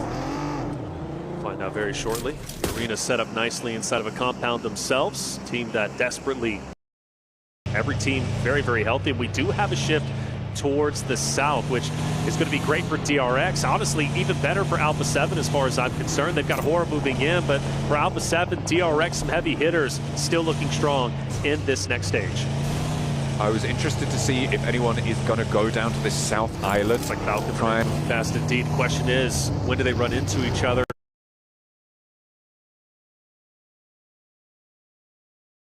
Eventually, they're going to have to. Influence Rage still has a lot of distance between them and other rosters. It looks like Carrillo has backed away, by the way. I got a little bit worried because if you go back to the last area we casted, Carrillo was isolated by himself from his teammates, and splitting up as much as they do. And Alpha 7 does have a tendency to do that. Granted, typically they hold their ground, but running into a full-fledged unit of Falcons would have been scary for Carrillo, but they get back like everybody is settling down. Loxy defending this new roll-up position for Regnum Kaya, all 4 of them in the same spot. They're going to look to start to extend their influence over the compound, establish some sight lines. Silas now repositioning on the vehicle, and it looks like they just want to get on the inside of this warehouse. Holding out these sight lines is going to be good news, but actually breaking out back, that's interesting. They're going to try and put pressure to the teams moving in behind them as everybody's still on this mad dash. Falcons, Alpha 7, still safe from one another for the time being, right next door to each other on the tables as well. We'll see if they can conclude it. AXTMG moving in from the east side slow with Team Secret on their south edge. Yeah, Team Secret's right next to them. As soon as they get closer and closer into the next stage, which therefore opens up a potential for a third party. But for Team Secret, trying to stay as close to the edge they possibly can to avoid any potential shots from AXTMG, which surely are going to be coming through. As far as AXTMG go, where do they really go? I mean, there's not a lot of real estate inside of, they're going to have to fight. And I think, if I'm not mistaken, they're going to have to either go through Team Secret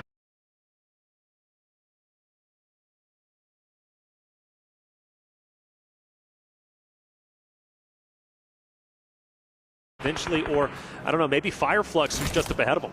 There's also the option of holding and playing for the next circle, the bridge that sits between the South Island and the mainland, can play around that a little bit. It does force you into isolation. Team Secret, look at what Team Secret are doing right now. On our minimap, we're looking at Team Secret right now because they've just broken down south side to Partona. You can see that rotation led by Zerus on that south edge. They're looking to try and ruin the day for Falcons potentially here. You do have that bridge approach that you could take further into the circle. It pushes further away and keeps that Via de Mar bridge in the circle as well. Alpha 7 wants more in the center, but this is getting messy now. Very messy indeed. And Team Secret, all eyes on them because this is such a unique play, something I personally wasn't expecting. And they do have a bit of a piece of the next zone if they do go up towards that left side bridge, as you mentioned, and could be the bridge trolls themselves. We focus in on Influence Rage, who is opposite of E-Arena, and also Falcons, who's been standing up against DRX. DRX taking a couple of shots, but they're going to be just fine, you would have to assume anyways. I'd say that, get out of the car!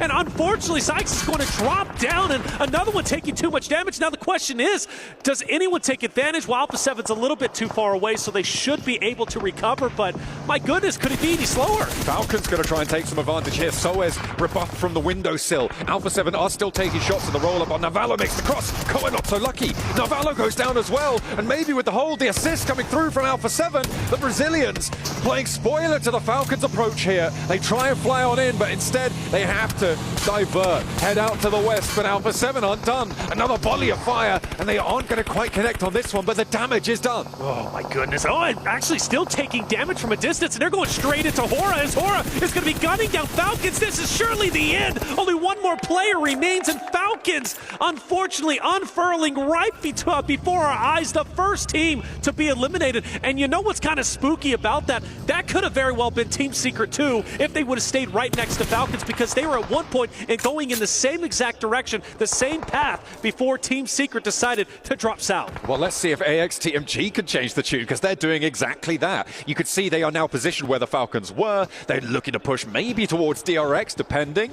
or they could just hold in this longhouse, hold in this compound on the edge of the circle, wait for E-Arena to try and make some moves, or Alpha 7, very unlikely that they move out from their spot right now with how central they are. It is only, of course, stage 3, so they are going to be looking to try and hold things down.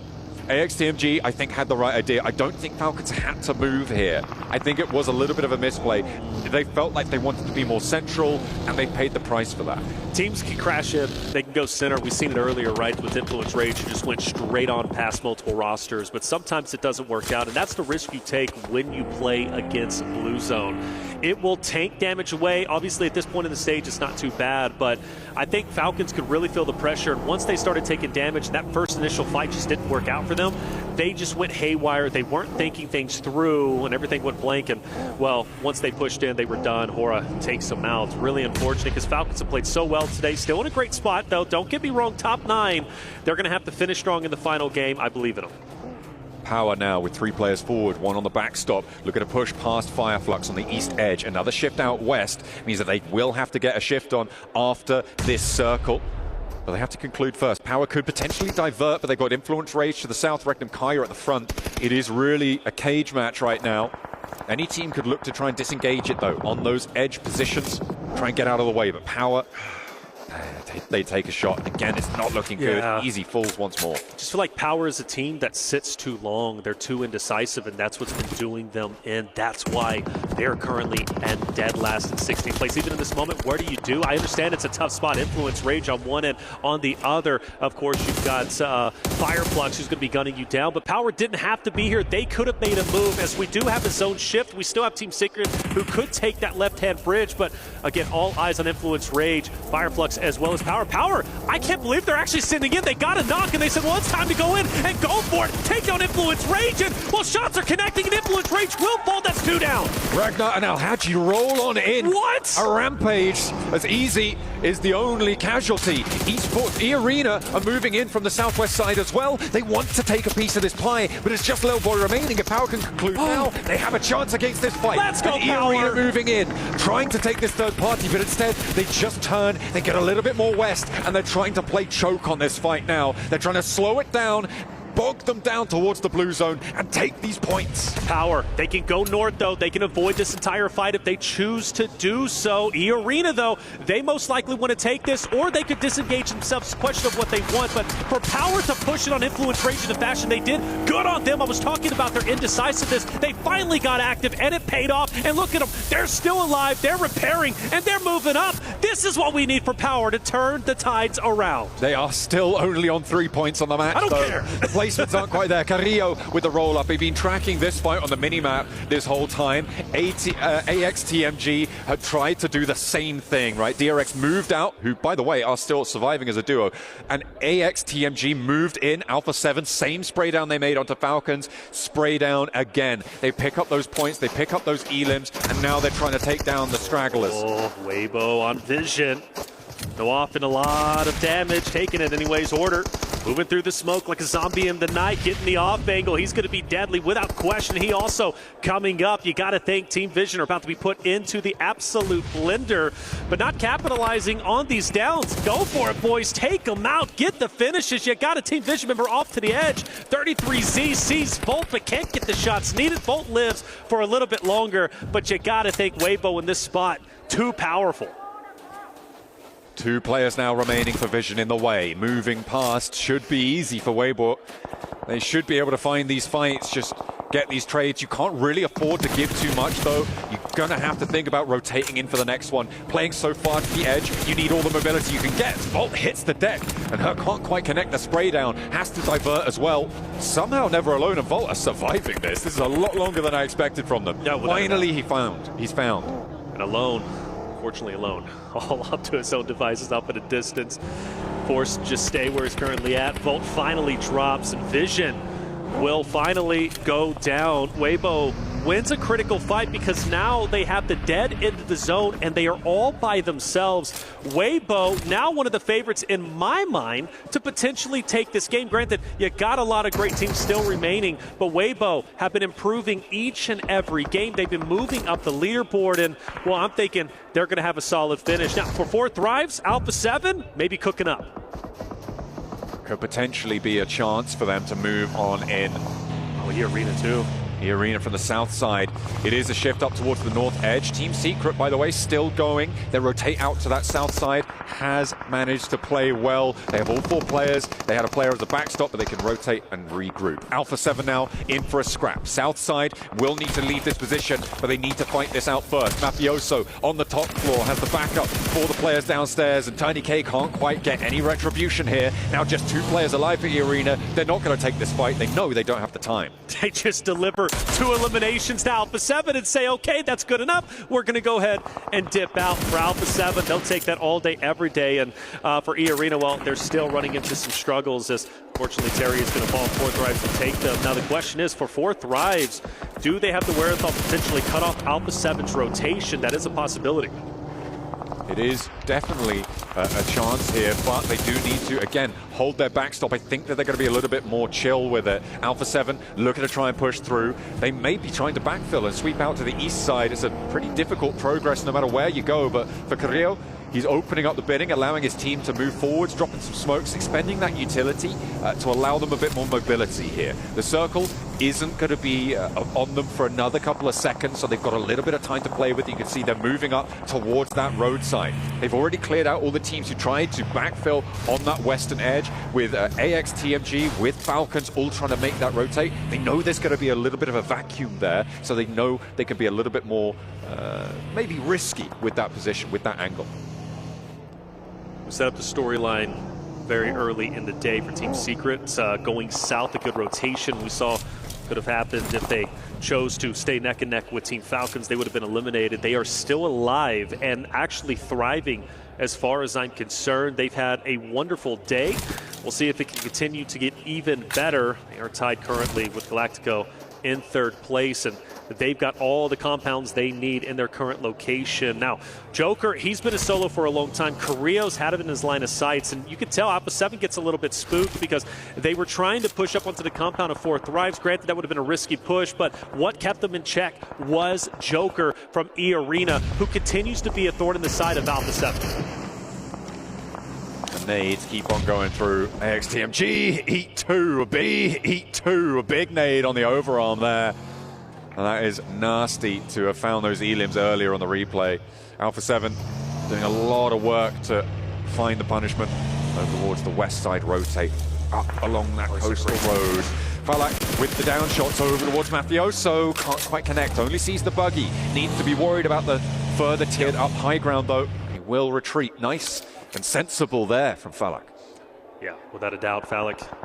It's easy, right, at times to get tunnel vision and just continue to fire down and lose your line of sight. Keep your head on a swivel, though. He absolutely does that. For DRX, I don't know how this fight even ended up unfolding. It's kind of awkward at the moment, but I tell you what, for the solo of AXTMG, he's given it to the duo of DRX just up ahead. And, well, at this point, right, if you're a solo, you're going for survivability. You're going for any points you can. Basoa says enough is enough. I want to get the finish, but I'm not able to get it, actually. Devo T gets the cleanup and somehow, some way, still swimming, still staying alive, and takes down DRX by himself. He will have the assist of Team Secret. Off on the way there were those off-angle shots coming on through. A huge amount of suppression being delivered over that way. Really does help him out. But finally DRX full, so second place out. He's behind us, Joker. He's behind. He's got the nade. Got the cook. Oh! Too long on the cook there, and now the nade position's given away. He doesn't have another one. He's got a Molotov, but will need the spray downs as Team Secret finally starts to eat lead.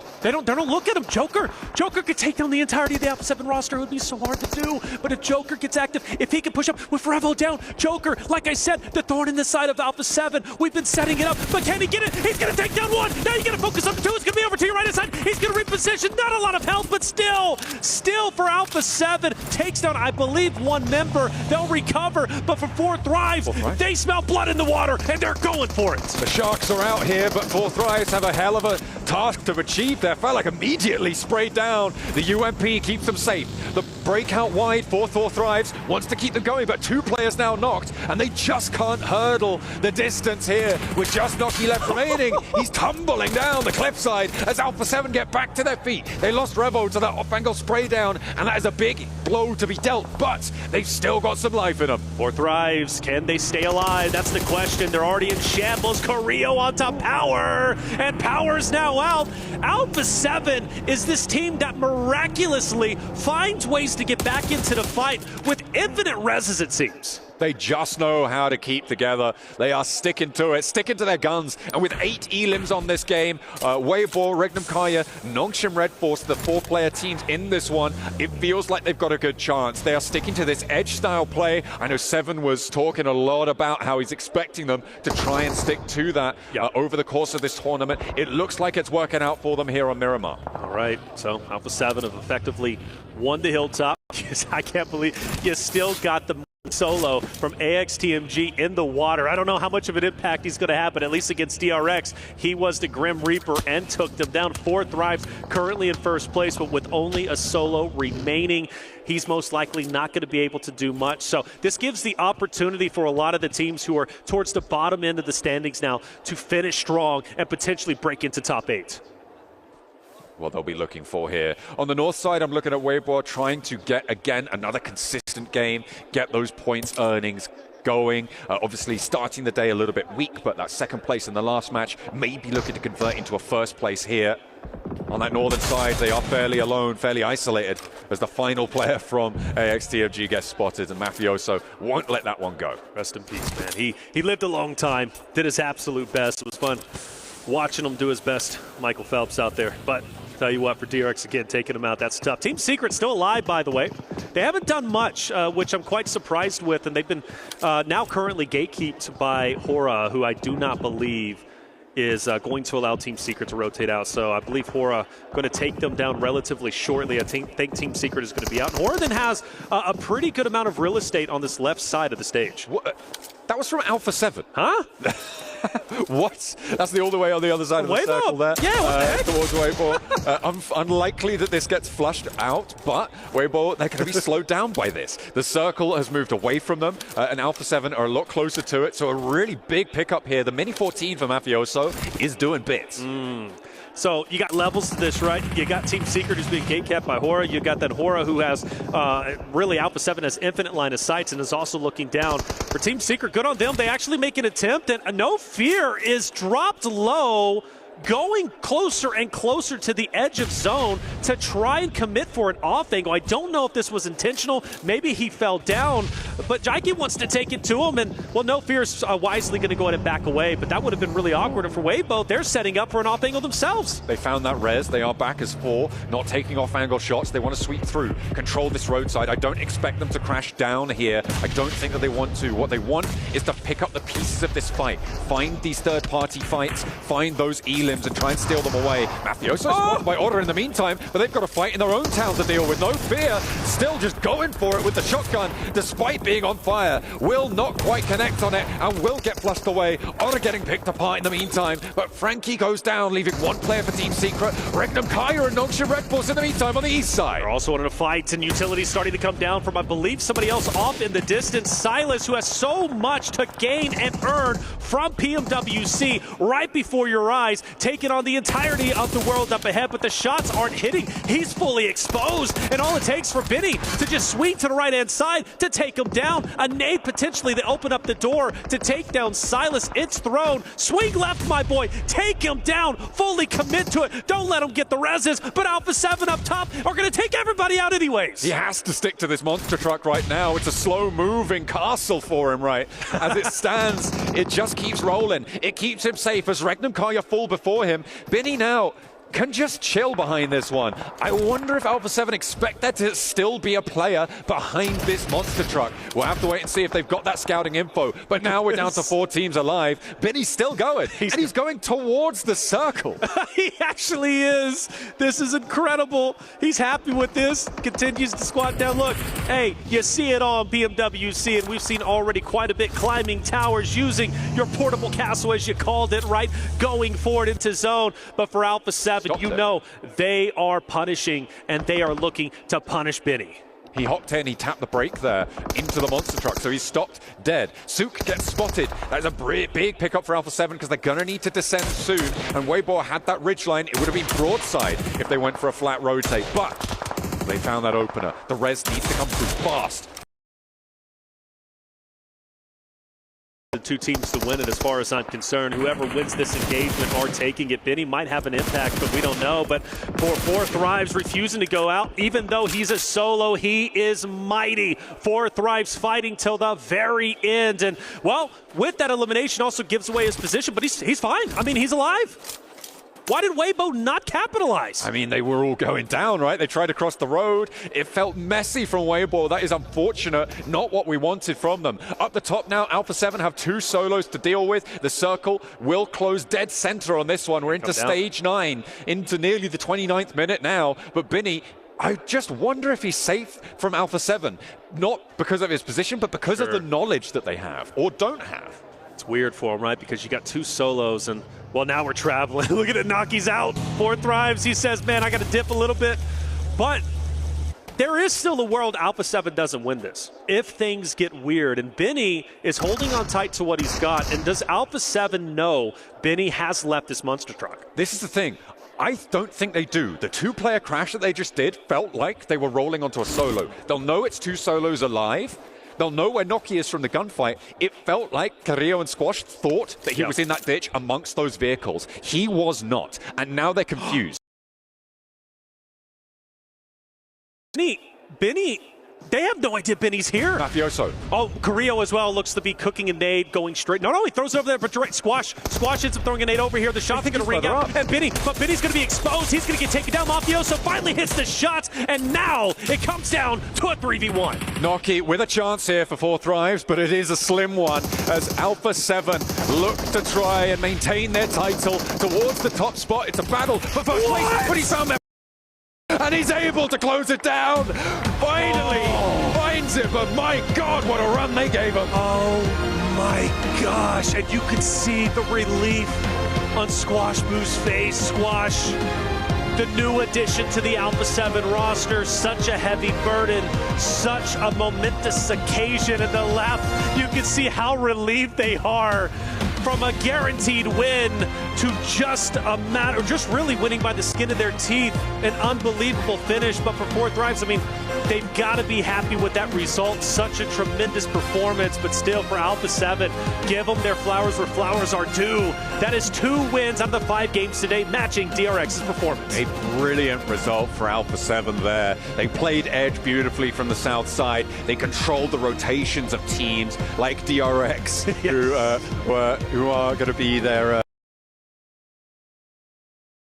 PMWC logo as well. Defending champs, beautiful stuff. They controlled Falcons in that game. They controlled AXTMG in that game. And they control 10 placement points onto the tables. We're going to take a quick break. We'll be back with the desk very shortly to set up for the final game today.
Dear PUBG Mobile fans, we are delighted to invite you to the 2025 PUBG Mobile World Cup at the ESPORTS World Cup in Riyadh, KSA. This exciting event will take place from July 25th to August 3rd at the Boulevard City. We've prepared tons of event perks, such as the PMWC avatar frame, ESPORTS Passion set, ESPORTS Passion parachute, and tons more items. Let's check out how you can get all these rewards. During the tournament, go to the Pandora event page via Lobby, Event Center, Esports to join the event. Mormon from SEA, Top from CSA, Pedrinho from the Americas, Silas from the EU, and Prestige from MENA will guide you through the 5 major parts of the event. They consist of tournament celebration, prediction rewards, esports shop, themed outfit, and champion challenge. Join these activities to earn rewards and collect esports tokens to redeem even more gifts in the esports shop. The more esports tokens you collect, the better rewards you'll get. You can get up to 2,870 esports tokens from the prediction event. It takes place from July 23rd to August 5th and consists of 3 stages that coincide with the tournament: Group Stage, Survival Stage, and Grand Finals. During the Group Stage, get 20 esports tokens by predicting the 8 teams you think will advance directly to the Grand Finals. Each correct prediction will grant you an additional 60 tokens. Make a total of 3, 6, and 8 correct predictions to get 300, 680, and 720 tokens, respectively. You'll get another chance during the survival stage to guess the other 8 teams that will make it to the Grand Finals. The rewards are the same as the group stage. During the Grand Finals, you must try and predict the ultimate champion. Just predicting will grant 30 tokens, and a correct prediction will grant 400 tokens. If you're unsure about your predictions, you can let your friends' predictions guide you. Find someone reliable, copy their predictions, and wait to be rewarded. The 3 prediction rounds take place on July 27th, July 30th, and August 3rd at 10:45 UTC 0. Rewards are issued the second day after each stage ends at 4 AM UTC 0. You'll receive esports tokens based on your prediction results. Note, esports tokens don't expire and can be used in future esports events. Who do you think will be the ultimate champion? Join the 2025 PMWC event and share your predictions. Invite your friends to join the predictions and watch the tournament unfold.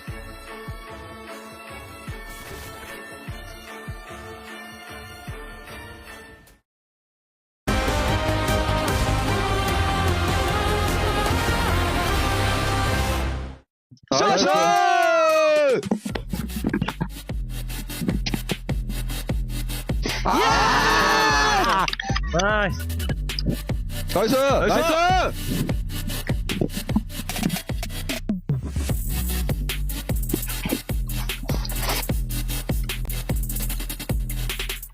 Well, we didn't get the Alpha 7 one, the reaction of the 2 wins that they have had today.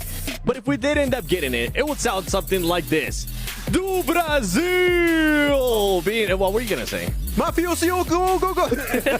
He's popping off those games. So he has been popping off. He's popping off with the Mini 14. Hell yeah! You like it? Very high pitch wise. Hell yeah! That just came out of nowhere, so that was weird.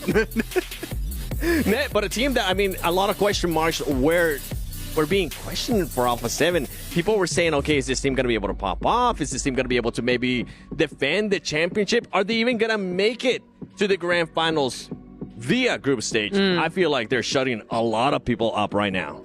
Well, they're certainly beating they play slow in the first day. For sure. They're beating those allegations 100%. That is really something that's really improved from them. Yeah. I love to see that. But I love that they're a team that once they know they've got a good thing going, they just go for it 110%. They knew that up there on top of that hill, they had the perfect opportunity for a 30-point game. Didn't quite happen, but they got there very close. Would you say they go for it with 19 eliminations? Could have been 20. Yes, it could have been 20. I mean... It's just very satisfying to have a 20 elimination chick. Well, you really wanted it to be 20 max. I think I ended up saying I think they're going to be just one short because of what Weibo was doing there. But for Weibo Gaming, good back-to-back games here as well. Yeah, finally. Finally. Yeah. Because sure, they got themselves still a good angle earlier on the last angle of the day. It was very much because of the circle, right? That was just shifting on them time and time again. No, here, they actually went for really good high ground control. Yeah. Early rotations from Chumacera. They might have to fight with Chumacera actually versus Alpha Gaming when they fight their group. That would be interesting, but very good execution overall. And I'm very impressed by the fact here that Suk is out damaging Order and 33Z that normally are 2 of the main fraggers on the team, but no, the IGL Suk is here bringing the heat with that damage and the limbs. So intrigued to see if that's going to keep on going, if that's going to be a trend for the rest of this tournament. Yeah, something that we don't really tend to expect there from Suk. Even though we know that he's able to do it, especially with the caliber of players that are truly within his squad with Order, we know that he's currently fighting for the trophy of being able to be the GOAT of PUBG Mobile Esports. If they do end up winning PMWC, I feel like that would be the case. I don't know about you guys. This is the conversation. Don't worry, we'll talk about this once we end up getting to the grand finals, if they do end up making it there. But some of the other teams that you guys were talking about too for Esports Max. They played Valle del Mar exceptionally well. Yeah. They understood no one's going to really come from the backside onto our position. They almost had team secret, I think you want to talk about later on here, Nep, but they understood we need to start thinking about how we're going to leave the city. So guess what? We're going to send all of the players to the eastern side of the road, making sure that we can have an easy access to the circle and get a really good entry point off the back of that. So I really appreciate how Horror played it this match. Am I seeing over 3.1k damage here from A7 on? Is that one game? This last game? I mean, okay, when you think about it, actually, with the Mini 14, you are going to get a ton of damage because of that zoning capabilities of that weapon, so it makes sense, but they were accurate as hell on those shots. Yeah. And the thing is, too, for this team, for Alpha 7, they were telling me today, Neptura, that I asked them, which one is your favorite map? Which one do you think you're going to end up performing really well on? At first, they were like, Sandhog. And then Rebel was like, no, Erangel.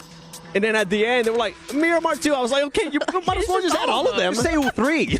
It's just all 3. Although I understand why why Miramar might be their favorite map in some cases. Because of the Mini, you can just use it to such an extent. You get a good bit of high ground up there. You get that Mini going, and, you know, we saw the results just there. So, very good stuff. I love that the Mini is coming back, though. I mean, you and I are big... I mean, we all 3 are big proponents of the Mini 14. It's so nice to see that coming back into esports. It's really nice to see. Yeah, I mean, shotguns are still meta. They're going to be meta until the heat death of the universe is still going to be meta, possibly. But it is very good because you're kind of preemptively avoiding fights early on by damaging teams. You're taking care of their helmet, of their vest, of their resources because they've got to heal up, also got to res their teammates. So it's very good if you're just using it to zoning teams away, and in this case, it was very effective for A7. Well, Max, you don't know what's coming up. Nobody knows what's coming up. But it is a segment we would like to call Maxman Grenade of the Day. It's Maxman's grenade of the day. Are we doing this? Yes, we're doing We're doing this. Guys, this is Maxman's grenade of the day. We're looking at AXTMG going for the push onto Falcon. The nade being cooked up on the side of Falcon. It comes on out, and he nades his own team. Yeah, he gets everyone all at once. Absolute utter destruction. And that is why that was Maxman's grenade of the day. There you go. I knew you would be ready for but a team that you guys actually were mentioning earlier as we're going to be moving on from this one was Team Secret. You really wanted to talk about this team, Natura. I did, because they're doing something that's a little unorthodox, perhaps. Ooh. I feel like it's odd. I'm not really sure how to feel about it, but I will say they are doing this weird, like, 3-1 split. They're making an anchor point, which is very standard for this level of esports. This is the standard. 3-1 split as an anchor, but they're using it to actually kind of hedge their bets and go, oh, we're not too sure this is going to work, so we're going to keep one player off just to be safe. One player in the water, one player off in a shack somewhere. It's a little bit odd for me. They did make a really nice rotation round onto actually the small island, so they were able to do some really good stuff there and actually obtain a bridge play across back into zone behind Hora. But it was just like this split thing. They've done it in the last Miramar now into this first last Erangel into the first Miramar. It's odd because there's not anything coming out of it except kind of a few placement points, like 2. It's like a good idea, but the execution tends to fumble a little bit. I just don't know where they go with this. Yeah, actually, I want to ask you one thing about Team Secret, because you're talking about the way they rotate onto the island. What did you think about when they went for a little bit of a swimtation, or they just swam across into Valle del Mar behind Hora? Because I think the game plan was to just deny information, right? Yeah, I can understand why they did that. It was quiet. They were trying to be very quiet. They're trying to be very sneaky. They did lose a few time points, maybe. It took a little bit longer. But that initial trio push was fine. They did that either swimming or on a boat. I'm not sure which one, but they did end up doing that without any issues. And then their solo player, their anchor player, did come up over the bridge in a vehicle. So yeah, it was definitely about being quiet, which I can appreciate. And they do end up fighting, I think it was Hora on the eastern side of Valle del Mar at some point. And I want to call out Hora. Yes. Oh. They calling him out. No Fear in a 1v2, and they're like, they didn't even try and help him. They were like, No Fear, you're solo in this fight. You're getting no assistance, because they were getting third-partied by WBG eventually, but I thought that they would try and give in some kind of help, but like, no Fear. You better be scared now, because you're taking that 1v2 while you decide to do so. Sorry, Max. Oh, wait, what? I'm just reacting here to the overranking, especially after that last match. Remember, Fourth Drives had a healthy lead. That has been cut down, and Alpha 7 has now pushed to that first place with 55 points. Okay, so... Wow, sorry, hang on. DRX coming in with 19 elims with 2 wins. Alpha 7 with 2 wins, 34 eliminations is a crazy stat to have. Yeah, I mean, we did see only 1 placement point outside of the chicken dinners for Alpha 7. There's a little bit of a scary prospect here as we go to the second page, and it goes away. You see what I saw there, too, from Power? Power, all of their points are just coming in from eliminations. We'll see maybe in this last match they're going to be able to clutch up some placement points and some more eliminations as well, as they send it over to Reflections and John Allen.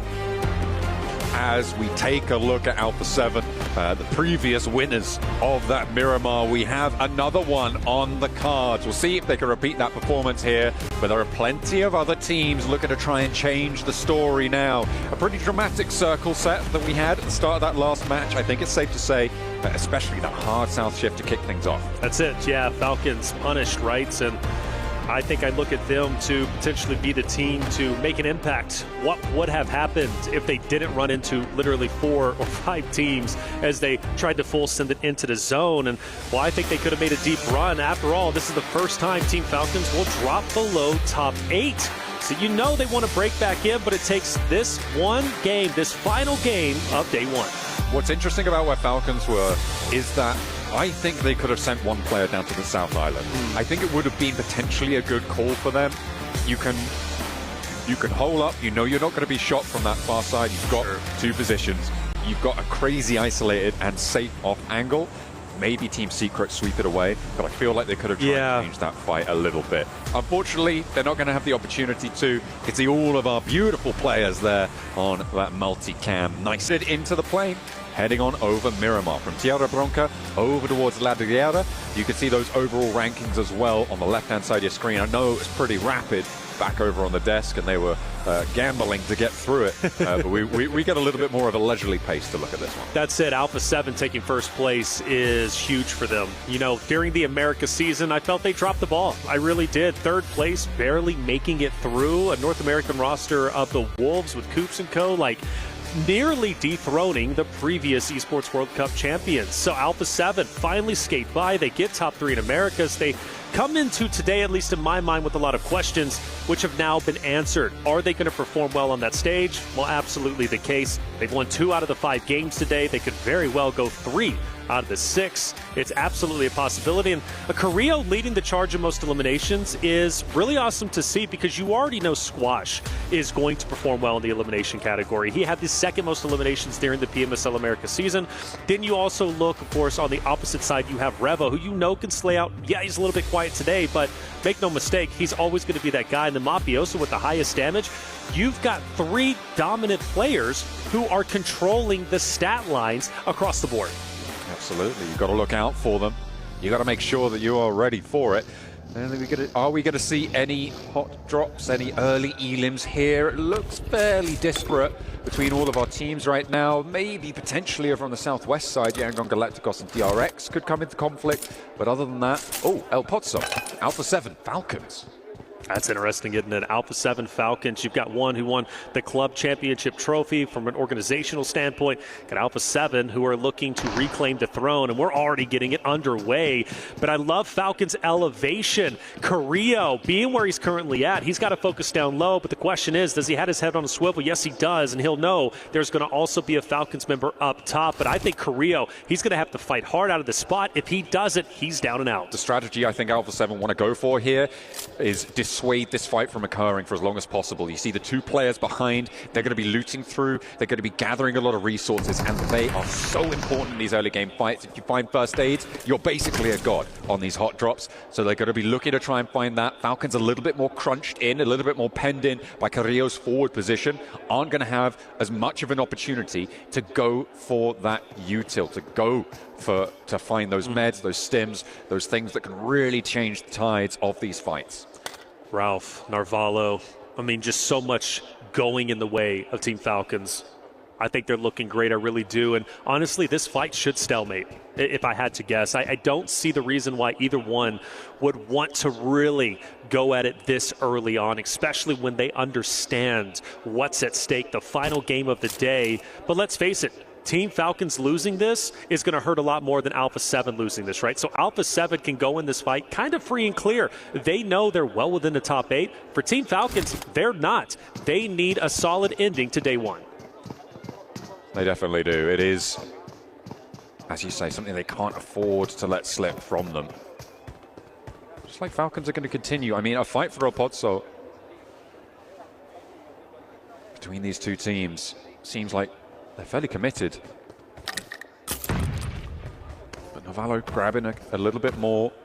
It's burning time for this looting phase as well, which is what we ought to always talk about when it comes to these hot drops, especially on Miramar. Rotations take a little bit longer. You do need to get on the road as fast as possible. Mafioso thinks he's got enough to be getting on with, does have a med kit in tow, and will be able to get all the way up to the top, get that high ground unchallenged.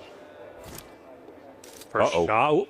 I thought the first shots were about to ring out. Mafioso, good trigger discipline, because the question is, does Falcons know where Mafioso is currently at? So if they go to let's say Falcons get a knock on Alpha 7 and they go to transition, right, to capitalize on that down, Mafioso could be the thorn in the side of Falcons' rotation. Certainly could. It's oh, hang on a minute. Influence Rage trying to rock up to Team Secret. They say no, thank you. We're keeping our teammates safe, thank you very much. And that's 2 knocks already sent back their way. There's 1 player knocked off in the distance, but we saw they had the guard on. And now it's Lorazin and Lil Boy both looking to try and get away from this. They're not going to re-engage. They're just giving up the ghost. 2 of their players down, and they're even going to allow this Reds to come through. Yeah, I think Influence Rage for them backing away with the 2 players. Hey, that's probably the play. There's been a large conversation, at least in the Americas region, and I want your opinion on it. Is it worth it to just full send with your remaining 2 players, your remaining solo, and try and go for the eliminations, or live to fight another day? Because there are some opinions that it's much better to just full send and fully commit. Even if you're the first team out, it's a better option than just surviving for another engagement. well, take a quick look at that replay. That was a pretty sick mow down there with the M249. I think certainly you could argue either way. The question is, as it comes to with all decisions, I think in PUBG Mobile, is what is the expected value of a play, which means on average how many points you get for a play like that. Is it easier to make, say, 2 points and lose the fight in that engagement when you go in 2v4, or is it easier to try and live until 6th, 7th place as a duo, right? I think that it's a lot more predictable to earn that sort of placement points in that strategy. So for my money, I do sort of favor. It depends. Well, obviously everything always it depends. That's right. Yeah. But for my money, I think that the disengage is the correct play there. I think so too, and I was trying to explain that because I'm like, disengaging, getting additional points when you know you're fighting for a championship here. You're fighting for hundreds of thousands of dollars, right? Literally life-changing money. Why not stay alive? Why fully commit when you know you're just going to be a martyr, right? I don't think there's any point in that. There are times, like you said, it's situational, and that's the beautiful thing about BRs. It's a beautiful thing about PUBG Mobile specifically. Yeah. Every fight is different. Every engagement is different. No map is the same. Yeah, you'll have similar situations, but every single time you drop into Erangel, Sandhawk, Miramar, you can't expect the same result that happened in the previous maps. Absolutely not. I also think that there's several factors that come into play when it comes to the it depends side of the argument. One, the length of the tournament that you're playing in, because if you're playing high volatility strategies, you can take those into a longer form tournament and be a lot safer, right? Because on average, it's going to bear out earning the points, right? Sure, maybe 4 out of 5 times you get nothing, but 1 out of 5 times, all of a sudden, hang on a minute, I've got loads. But you don't see those 5 opportunities in a shorter form tournament. So for 12 matches, you do want to take a little bit of a safer route. And it goes back to what I was saying about earning 12 points in one map versus 1 point in 12 maps. It's the same impact on the tables either way. And when you shrink that tournament size set, those lower volatility plays, those more certain plays become more and more valuable in this specific scenario in terms of points earnings. Looks like Alpha 7 finally striking first onto the Falcons roster. Mafioso will drop 1 for Falcons. Not a guaranteed cleanup, I don't believe anyways. I take a big no. So Falcons going to have a downed player. That fight's still going to be extended. You've got a couple of rosters, you know, kind of close, right? Hora could be moving in. Maybe the duo from Influence Rage for the third party. But as the zone starts to shift in just a couple of seconds, got to ask ourselves, does Falcon and Alpha 7 finally have to give up the siege? Oh my gosh, absolutely they do. Okay, we're over to the Chumasera Hills again, a little bit further north than we were last time. This is going to be a mad dash. Right now, there are no players on the south side of Chumasera into those hills that we were witness to the last match. Now, who's going to be able to get there? DRX on a wide swing, currently passing via Demar. It looks like AXTMG... completely the acronym there. TMG going to be heading in to the east edge of Chumasera. So they're not even going to go for those hills down to that side. A lot of teams descending just straight into that urban environment. But I feel like DRX have the right call on this one, heading further south and into those hills. That's exactly what they're going to do. DRX, a team, a shining star really of day one. Yeah, third place currently, but at one point was well within first. And you got to owe that to, obviously, their winner chicken dinners. 2 of them today only matched by Alpha 7. And Fireflux kind of, you know, poking the bear a bit onto Power. Power says, go ahead and back away. I've been waiting for this roster to wake up. I will say, and again, I give them credit. I know they're in last place, but watching them get more active on Influence Rage in a map previously excited me and showed to me Power is willing to make moves. They just have to fully commit to it and make that play call. But when they do, they can show that they can win fights. So for Power, I'm not giving up on them yet. I still think they're a talented roster. Yeah, absolutely. It is just a question of delivering on that talent, right? And in a lobby like this, it doesn't mean you're not talented if you're not doing well. It just means that you're not up to that standard of the rest of this phenomenal lobby, which you know, we have seen some pretty excellent players coming on through. Teams are looking to start to break past these boundaries. At the end of this match, it will be 6 matches played, and you're hoping that you're going to be somewhere in that 42 to 48 point boundary to stay up to scratch with that top 8 bubble. At the end of the day, overall, they should be looking in that sort of ballpark. Obviously, 80 points is where that bubble should be, in towards that 8th place at the end of all 3 of our days of games. But getting half of that done in your first day, that's great news. The more you can do, the better. So for Alpha 7, for 4 Thrives, they have already managed to pass that metric. You can bet that they'll want more, though. Alpha 7, Falcons, Influence Rage on rotate towards the south, getting to the next stage. Falcons had a down player earlier. Mafioso managed to get a drop, but you notice they are now officially 4 strong. Falcons live to fight yet another day. The blue zone's not going to be too much, and I believe everybody's going to come in relatively unscathed. The question mark I do have, however, Falcons and Hora, because they're relatively close to each other, and Falcons are going to skate just by them. Still not quite fully in conflict here. Hora could potentially divert, so could the Falcons. They haven't fully committed yet. The circle bounces back, so we had a hard southeast shift, but we do go further up north.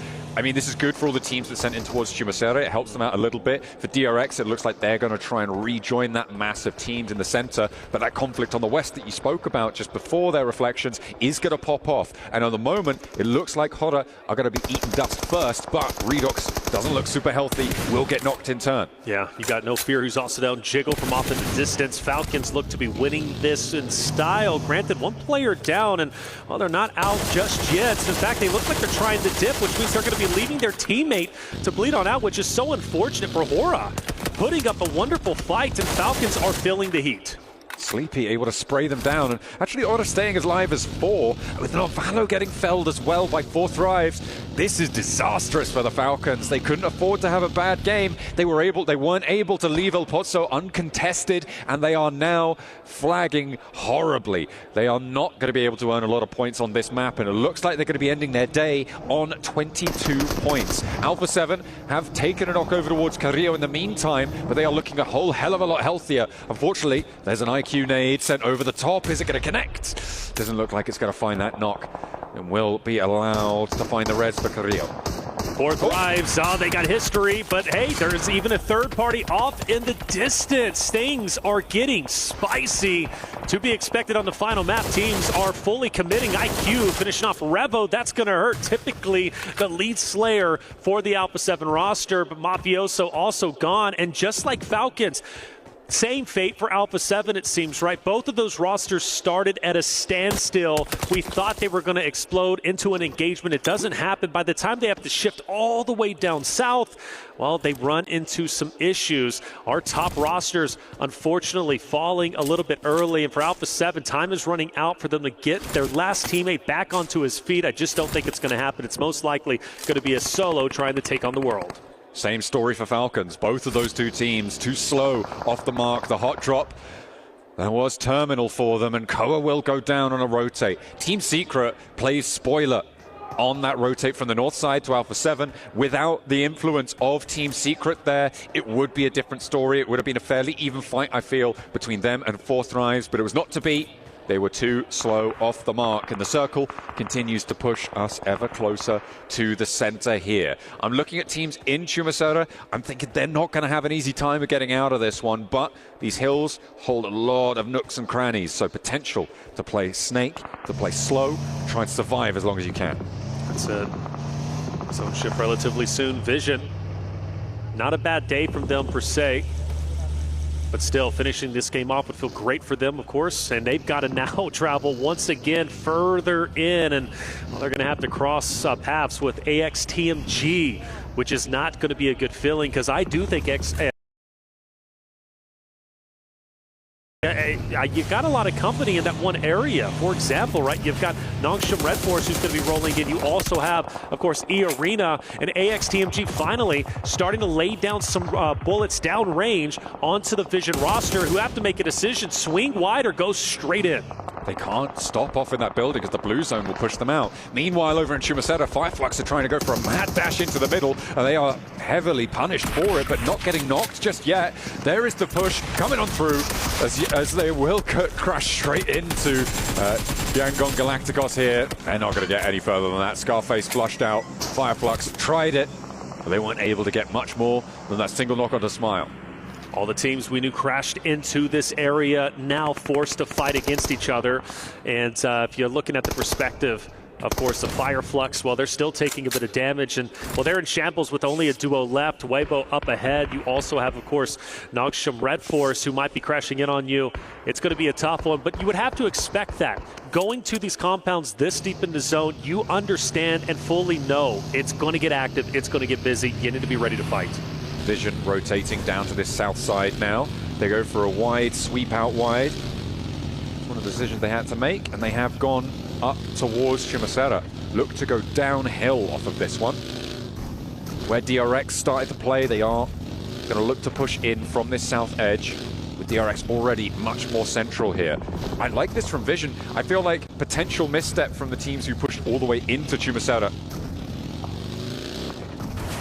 And could be a little bit of an open run for Vision where it didn't need to be for those teams who will now feel that threat from the south. But I still feel, even with that early pressure from AXTMG, you got to appreciate Vision still staying alive despite them being spread out. I thought it was going to be a lot worse than what it ended up being. Squash, unfortunately, last alive from Alpha 7. We talked about it, and, well, he's going to try and survive as long as he can. But for 4 Thrives, they're looking to put the final nail in the coffin, and IQ is looking straight at Squash. I don't know. Thrives the boogeyman of Alpha 7? Could be. I mean, these guys came in. It is really good to see. Coming through for the CSA region, having a massive impact there. Looks like they want to have that repeat performance, a real breakout show from this roster from Pakistan. And they're having a great time with it. In the meantime, on the inside, Nogsham Red Force, they're going to find one of the players from Weibo. And Nogsham Red Force, again, same story as Falcons, closing down the day. They want to do so strong, but they've only got 2 players remaining. Sure, they're on the inside glut of teams in Chumaceta, but you've got to question their point scoring ceiling in this situation. Yeah, but the tough thing for them is you got E-Arena as well, who's off in the distance, and they're third partying. So there's no safety net. There's no way to feel comfortable, even if you're trying to peek out a window, because, well, E-Arena is looking to gun you down. For Team Vision, still scouting, still thinking, how can we get involved in this next stage? Well, there's your answer, and they got to go forward. Now, for DRX, once again, they have to relocate. When we started off the narrative, DRX was in a great spot, but every single stage shift, they've had to rotate up. And now the job gets even more difficult because you got to go through Weibo. You've got to go through another roster, of course, of Nogsham Red Force, who is now getting third party by E-Arena. Then you have Galactico, too. DRX swinging left, maybe swinging wide where Hora is currently positioned. Is that a realistic option, or do they have to go forward straight into the other rosters? It's such a difficult decision. I feel like fighting through these urban environments is always really difficult, especially with the road that's on your screen right now being as bad as a river in terms of getting across this one. There's so many teams in the circle on the far side of it.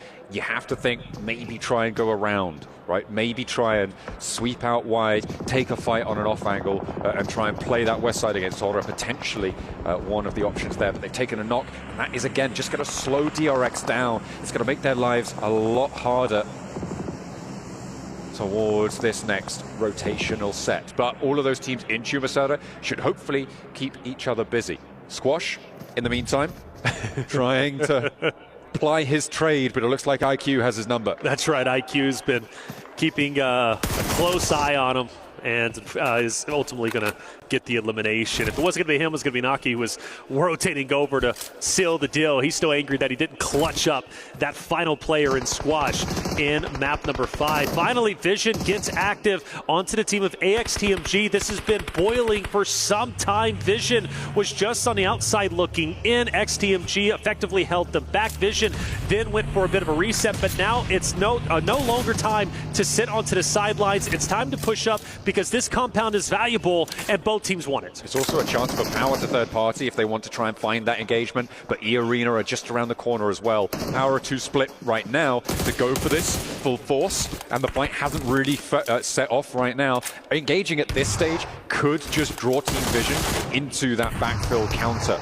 That might be a tough time, but Vision now look to be committed onto the inside of the compound. They've moved 2 players on in, but they have disengaged. The game given away a little bit by an early third party from Power on the north side. Marcelo, he's the one with the off angle. You got to question who's going to be looking his way. And Henry actually looks the opposite, so I think he's going to be the... Oh, you know what? He's even going to have a teammate. So this is a decent push as far as I'm concerned. Power, though, you mentioned that third party. They are hinting at it. They want to, but I believe it's going to be Nalif up top from Team Vision who's keeping them back so they don't get too overzealous. But that means he's going to be out of play, and now you got the Vision members who have to try and finish off the remainder of this ex-TMG roster who has 3 members. So it's going to be a good old-fashioned 3v3. The thing is, the longer this extends, the more opportunity for Power to move up, maybe even another roster to third party. And then at the end of the day, worst case scenario, you both end up cannibalizing each other. And then now you got to fight the rest of the roster with a solo or a duo. But either way, the fight must happen, and the fight continues. The next circle just about to pop, and it will move away from the compound, meaning that this fight doesn't necessarily need to happen now. It could be a disengagement. I feel like that's exactly what Vision may have been looking for there. They might be able to find some exit frags, but they can disengage now. They just needed to keep AXTMG busy. They kept Power busy on the north side, but Marcelo charging in. They're changing their tune once more. Never Alone also breaking out with a bold push to an open wall. Was in a lot of danger there. Could have been nasty. In the meantime, over on the northwest side, IQ from 4 Thrives has been found, and they're now down to 2 players. Yeah. Leaving Ora with the advantage on the numbers. They've moved 3 players forwards. You can see No Fear on the back, looking for that backstab. Yeah, it's T24. He's the thorn in the side currently of the roster of 4. No Fear trying to take him out. Finally, Vision as well as AXTMG start to unfold. Henry is down. Bolt swings wide. Takes down yet another member. The cleanups are in, I believe. 1 solo remains. I don't know where that XTMG roster, or excuse me, it's Aaron. He's going to be off in the distance to the south of Vision. The question is, why was he so far away and not helping his roster? Because based off of what I'm seeing, he had a beautiful off angle, but he had 0 effect. I think there just wasn't those sight lines available to him. It's really hard to have that impact against someone who's pushing so fast through those tight corridors. You don't know which window you're looking in towards. Could have potentially been played a little bit better, but in the end, has to back off. In the meantime, a lot of teams are suffering now as they're having to move through, past, around, any way to get past Chumasara. It looks like DRX are going to break out west. They're not going to go through. They're going to float up towards where Horror were. They've given ground a little bit on Horror's side. Hyunbin, Rezable here, and this high ground position for DRX actually looking pretty tasty. They could potentially strike out all the way along it if they want to. Yeah, they could, and I think it's going to be necessary because fighting this fight against Yangon Galacticus is not going to be easy. They already got 1 down, like you said, back on the feet, though, for DRX. They're going to be a 4-man unit, but Galacticos is looking straight at them. There is an opportunity, maybe, if a third party comes in onto Galacticos from the likes of Fireflux, maybe Weibo, who's just to the right-hand side of them. But for the meantime, Hora also, T24 going up against Jiggle, who is going to get taken down from the backside. I believe that was a third party from DRX. T24 finds the opportunity, takes a little bit of damage, but gets the finish nonetheless. There it is. And Horror now down to 1 player alive. They had 4 on that angle, but DRX moved up. They got a knock and a flush, I believe.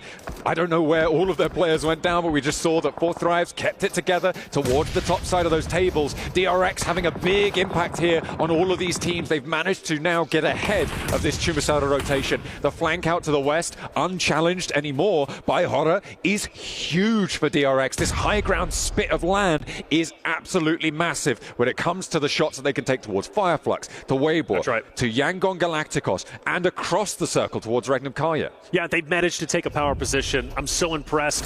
This could very well be the roster right before you to win 3 out of the 6 games today. A heroic effort for a roster that has played so very well. Already at 3 eliminations. One of the things we discussed was they're in 3rd place with 2 wins of the day. And that means because they're not necessarily slaying out per se, but this game could be incredibly valuable based off of their positioning. Now, I do want to say rest rest in peace, right, to one of our rosters, 4 Thrives, who is out. I feel like they put up a wonderful fight and a good engagement against Alpha 7 a little bit earlier, but they exit a little bit earlier than they were wanting in our final game of the day. But yeah, at the moment, I think DRX are in a great spot. The question is, though, for Galacticus, how can they get out? Can they effectively lead? Because I think DRX is going to gatekeep them.